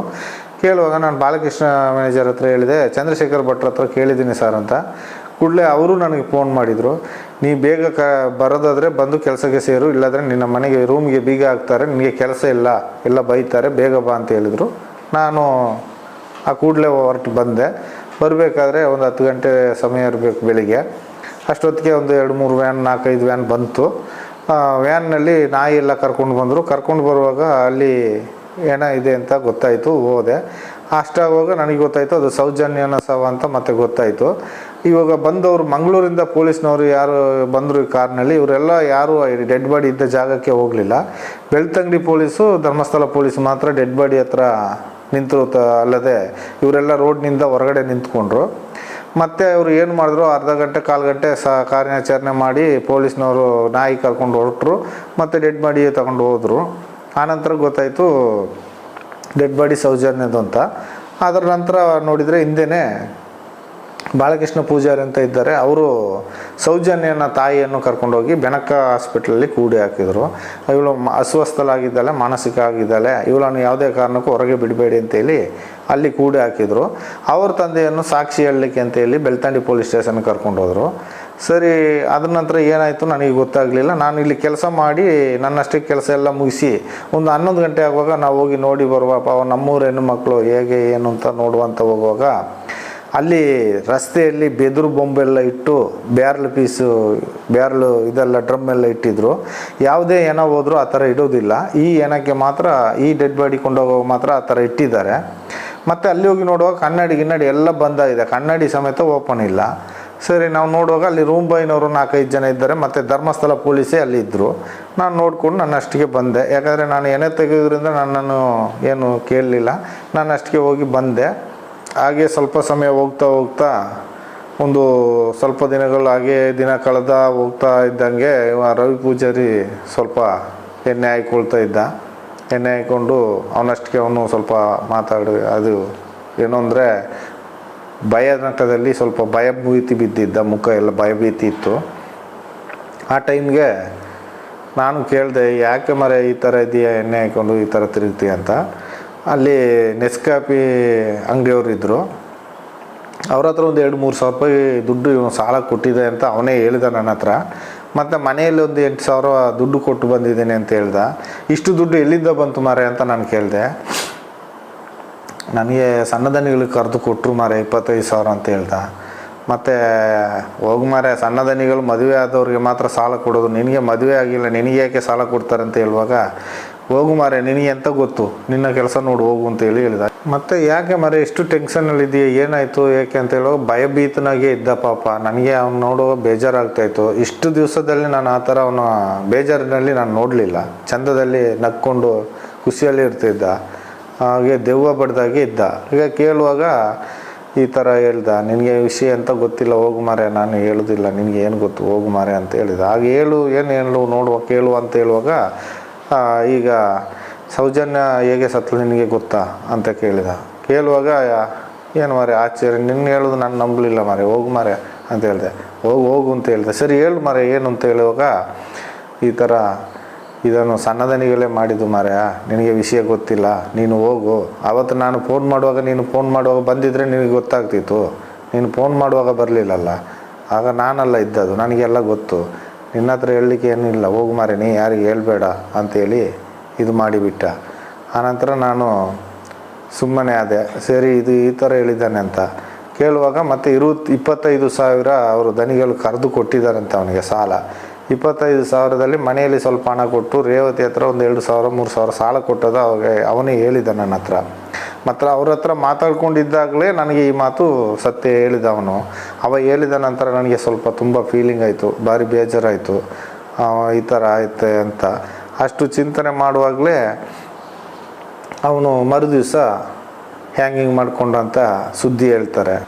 ಹಾಗೆ ಹೇಳುವಾಗ ನನಗೆ ತುಂಬ ಬೇಸರ ಆಯಿತು. ಯಾಕಂದರೆ ಹ್ಯಾಂಗಿಂಗ್ ಮಾಡಿಕೊಂಡ ಅಂತ ಮರುದಿವಸ ಬೆಳಿಗ್ಗೆ ಹೇಳ್ತಾ ಇದ್ದಾರೆ. ಮರುದಿವಸ ಬೆಳಿಗ್ಗೆ ಹೋಗಿ ಇದೇ ಇಟಲ್ನ ಹೋಟ್ಲಲ್ಲಿ ಹೋಗಿ ಬನ್ಸು ತಿಂದು ಕಾಫಿ ಕುಡಿದು ಟೀ ಕುಡಿದು ಬಂದಿದ್ದಾನೆ. ಬಂದು ಪೇಪರ್ ಓದಿ ಬಂದಿದ್ದಾನೆ ಅಂತ ಹೇಳ್ತಾರೆ. ಬಂದು ರೂಮಿಗೆ ಬಂದವ ಅವು ಗಂಜಿ ಊಟ ಸಹ ಮಾಡಿಲ್ಲ. ಆ ತಕ್ಷಣ ಬೆಳಗಿನ ಜಾವ 7-7:30 ಇರ್ಬೋದು. ಅಷ್ಟೊತ್ತಾಗುವಾಗ ಅವನನ್ನು ಹ್ಯಾಂಗಿಂಗ್ ಮಾಡಿಕೊಂಡು ಆಗ ನಾವು ಪರಕೆ ತಗೊಂಡು ಹೋಗ್ತಾ ಇದ್ವಿ ಗುಡಿಸ್ಲಿಕ್ಕೆ. ನಮ್ಮನ್ನು ಸಮೇತ ಒಳಗೆ ಬಿಡಲಿಲ್ಲ ಅಂತ ಹೇಳಿದರು. ನಮ್ಮನ್ನು ಬಿಡಲಿಲ್ಲ ಅಂತ ಹೇಳುವಾಗಲೇ ನನಗೆ ತುಂಬ ಬೇಸರ ಆದ ಸಂಗತಿ ಅಂದರೆ ಅವತ್ತು ತುಂಬ ಬೇಸರ ಆಯಿತು. ಯಾಕಂದರೆ ನನ್ನೊಟ್ಟಿಗೆ ಇದ್ದವ ನನ್ನ ಫ್ರೆಂಡು ಒಂದು ನೋಡಲಿಕ್ಕೆ ಒಳಗೆ ಬಿಡಲಿಲ್ಲ. ಅಷ್ಟು ಪಕ್ಕ ಇಳಿಸಿ ಅವನನ್ನು ಇದು ಮಾಡಿದರು. ಹ್ಯಾಂಗಿಂಗು ಮಾಡಿದ್ದು ನನಗೆ 2 ಜನರ ಮೇಲೆ ಸಂಶಯ ಇದೆ. ಅದನ್ನು ನಾನು ಹೇಳಲಿಕ್ಕೆ ಇಷ್ಟಪಡೋದಿಲ್ಲ. ಯಾಕಂದರೆ ಅವರ ರೂಮ್ ಬಾಯ್ನವರೇ ಮಾಡಿದ್ದಾರೆ. ಯಾಕೆಂದರೆ ರಾಧಾಕೃಷ್ಣ ಇರ್ಬೋದು, ಯೋಗೇಶ ಇರ್ಬೋದು, ಇದ್ದರು ಆ ಟೈಮಿನಲ್ಲಿ. ಅವರೆಲ್ಲ ಬೈತಾ ಇದ್ರು ಅವನನ್ನು. ಯಾಕೆ ಅದನ್ನು ನಾನು ಫಾಲೋ ಮಾಡಿಕೊಂಡೇ ಇದ್ದೆ. ಯಾಕಂದರೆ ಇವರು ಯಾರೋ ಮಾಡಿದ್ದಾರೆ. ಮಾಡಿ ಅವನನ್ನು ಇಷ್ಟು ಚಿಕ್ಕ ಕಂಬಿಯಲ್ಲಿ ಕಟ್ಟಾಕಿ ನ್ಯಾನಿಂಗ್ ಮಾಡಲಿಕ್ಕೆ ಸಾಧ್ಯನೇ ಇಲ್ಲ. ಅದನ್ನು ಪೊಲೀಸ್ ಬರೋ ಮುಂಚೆ ಇಳಿಸಿ ಸದ್ದೇ ಇಲ್ಲದೆ ಕೊಂಡೋಗಿ ಮನೆಗೆ ಇಟ್ಟು ಬಂದಿದ್ದಾರೆ. ಹಾಗೆ ಮಾಡಿ ಅವನ ಸದ್ದೇ ಇಲ್ಲ, ಅವನು ಏನಾದ ಹೇಗೆ ಮಾಡಿದರು ಎಂಥದ್ದು ಸದ್ಯ ಸುಳಿವೇ ಇಲ್ಲದಾಗೆ ಮಾಡಿಬಿಟ್ರು. ಅವನು ಸತ್ತ ನಂತರ ನನಗೆ ತುಂಬ ಬೇಸರ ಆಯಿತು. ಅದೇ ದುಃಖದಲ್ಲಿ ನನಗೆ ಭಯ ಬರಲಿಕ್ಕೆ ಕಾರಣ. ಈಗ ಅಷ್ಟು ಒಂದು ರೂಮ್ ಬಾಯನ್ನು ಹೊರಗಡೆ ಕಾಡಿನಲ್ಲೋ ಅಲ್ಲ ನದಿ ತೀರದಲ್ಲೋ ಕಾಲು ಜಾರಿ ಬಿದ್ದು ಸತ್ತ ಅಂತಂದರೆ ನಾವು ನಂಬೋದು. ಇದು ಅವನು ಮಲಗುವ ಕೋಣೆಯಲ್ಲೇ ಹ್ಯಾಂಗಿಂಗ್ ಮಾಡ್ಕೊಂಡು ಸಾಯ್ತಾನೆ ಅಂದರೆ ಹಾಡಗಳಲ್ಲಿ ಯಾರು ನಂಬಲಿಕ್ಕೆ ಸಾಧ್ಯ ಇಲ್ಲ. ಈಗ ಕತ್ಲೆಗಾದರೆ ನಿದ್ದೆ ಮಾಡುವಾಗ ಸಾಯ್ತಾನೆ ಅಂತ ಹೇಳ್ಬೋದು, ಏನಾದರೂ ಒಂದು ಕಾರಣ ಹೇಳ್ಬೋದು. ಹಾಡು ಹಗಲಲ್ಲಿ 7-7:30 ಗಂಟೆಗೆ ಅವನು ಹ್ಯಾಂಗಿಂಗ್ ಮಾಡ್ತಾನೆ. ಅದು ಟಿಫನ್ ಮಾಡ್ಕೊಂಡು ಹೋಗಿ ಹ್ಯಾಂಗಿಂಗ್ ಮಾಡ್ತಾನೆ ಹಂಗಂತೇಳಿ ಪ್ರಚಾರ ಮಾಡ್ತಾರೆ ಹ್ಯಾಂಗಿಂಗ್ ಮಾಡಿದ್ದಾನೆ ಅಂತ.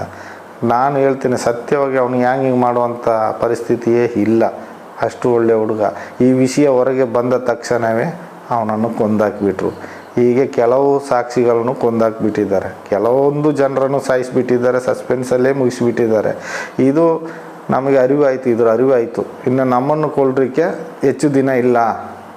ನಾವು ಬದುಕಿದರೆ ಎಲ್ಲಿಯಾದರೂ ಭಿಕ್ಷೆ ಎತ್ತು ಬದುಕುವ. ಈ ಧರ್ಮಸ್ಥಳದ ಅನ್ನಧರ್ಮನ ಇಲ್ಲಿಗೆ ಮುಗೀತು ಅಂತೇಳಿ ತೀರ್ಮಾನ ಮಾಡಿದ್ವಿ. ನಾವು ಅಲ್ಲಿಗೆ ಊರು ಬಿಡಲಿಕ್ಕೆ ರೆಡಿಯಾಗಿದ್ವಿ.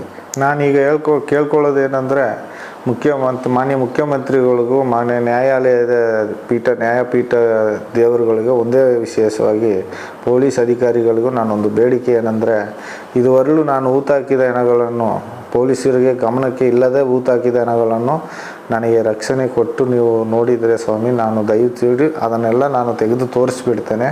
ಆದರೆ ಅಡ್ರೆಸ್ಸು ವಿವರ ಏನೂ ಇಲ್ಲದೆ ಊತಾಕಿದ ಹೆಣಗಳು ಆ ಆತ್ಮಗಳಿಗಾದರೂ ಶಾಂತಿ ಸಿಗ್ಬೋದು ಅಂತ ನಾನು ಮನಸ್ಸಲ್ಲಿ ನೆನೆಸ್ಕೊಂಡಿದ್ದೇನೆ. ಇನ್ನು ಮೇಲಾದರೂ ದಯವಿಟ್ಟು ಇದೊಂದು ಅವಕಾಶ ಮಾಡಿಕೊಡಿ ಸ್ವಾಮಿ. ಯಾಕಂದರೆ ನನ್ನ ಮನಸ್ಸಲ್ಲಿ ವೇದನೆ ಆಗಿದೆ. ಯಾಕಂದರೆ ನನ್ನ ಫ್ರೆಂಡನ್ನು ಕಳ್ಕೊಂಡೆ, ನನ್ನ ಜೀವ ಉಳಿದಿರೋದು ಹೆಚ್ಚಿನ ವಿಷಯ. ಇನ್ನು ಗೊತ್ತಾದರೆ ನನ್ನನ್ನು ಕೊಲ್ಲಲಿಕ್ಕೆ ರೆಡಿ ಇದ್ದಾರೆ. ನಾನು ಅದರಿಂದಲೇ ಈ ಬೇಡಿಕೆ ನಿಮ್ಮ ಮುಂದೆ ಇಟ್ಟಿದ್ದೇನೆ. ನನಗೆ ರಕ್ಷಣೆ ಕೊಟ್ಟು ನೀವು ದಯಮಾಡಿ ನನಗೊಂದು ಉಪಕಾರ ಮಾಡಿದರೆ ನಾನು ಎಲ್ಲೆಲ್ಲಿ ಹೆಣ ಊತಾಕಿದ್ದೀನೋ ಅಷ್ಟು ಹೆಣಗಳನ್ನು ನಾನು ತೆಗೆದು ತೋರಿಸ್ತೇನೆ. ನೀವು ಆ ಉಳಿದ ಈಗ ಹೆಣಗಳು ಕಮ್ಮಿ ಆಗಿದೆ, ಈಗ ಹೆಣಗಳೇ ಬೀಳೋದಿಲ್ಲ ಅಂತ ಹೇಳಿದ್ದಾರೆ. ಅದು ಸಂತೋಷದ ಸುದ್ದಿ. ಆದರೆ ಇದ್ರ ಮುಂಚೆ ನಾವು ಊತಾಕಿದ ಹೆಣಗಳಿಗೆ ನಾನು ಪ್ರಾಯ ಪರಿಸ್ಥಿತಿ ಬೇಡ್ಕೊಳ್ತಾ ಇದ್ದೀನಿ. ಇದೊಂದು ಉಪಕಾರ ಮಾಡಿಕೊಡಿ ಸ್ವಾಮಿಗಳೇ. ಇದೇ ನಾನು ಬೇಡ್ಕೊಳ್ಳೋದು, ಕೊನೆಯಾಗಿ ನಾನು ಬೇಡ್ಕೊಳ್ತಾ ಇದ್ದೀನಿ ನಿಮ್ಮ ಹತ್ರ. ಯಾಕಂದರೆ ಕೊನೆಯ ಆಸೆ ಇದು. ನಾನು ಇನ್ನು ಎಷ್ಟು ದಿವಸ ಬದುಕ್ತೀನಿ ಅಂತ ಗೊತ್ತಿಲ್ಲ. ನನ್ನ ಯಾವುದೇ ಕುಟುಂಬಗಳಿಗೆ ಆಗಲಿ, ನನ್ನ ಸ್ವಂತ ಜನಗಳಿಗಾಗಲಿ, ನನ್ನ ಅಣ್ಣ ತಮ್ಮಂದಿರ ಅಕ್ಕ ತಂಗಿ ಇರ್ಬೋದು, ನನ್ನ ಯಾವುದೇ ಒಂದು ಜೀವ ಹಾನಿ ಆದರೆ ಧರ್ಮಸ್ಥಳ ಮೇಲ್ವಿಚಾರಕರೇ ನನ್ನ ಮೇಲೆ ಹಲ್ಲೆ ಮಾಡಿ ಕೊಳ್ತಾರಲ್ಲದೆ ಬೇರೆ ಯಾರು ನನ್ನ ಜೀವಕ್ಕೆ ಹೊಣೆಗಾರಿಕೆ ಇಲ್ಲ. ಇದನ್ನು ನನ್ನ ಮನಸ್ಫೂರ್ತಿಯಾಗಿ ಹೇಳ್ಕೊಳ್ತಾ ಇದ್ದೀನಿ. ಇದು ಕೊಡೇ ಬೇಡಿಕೆ ನಂದು ಸ್ವಾಮಿ.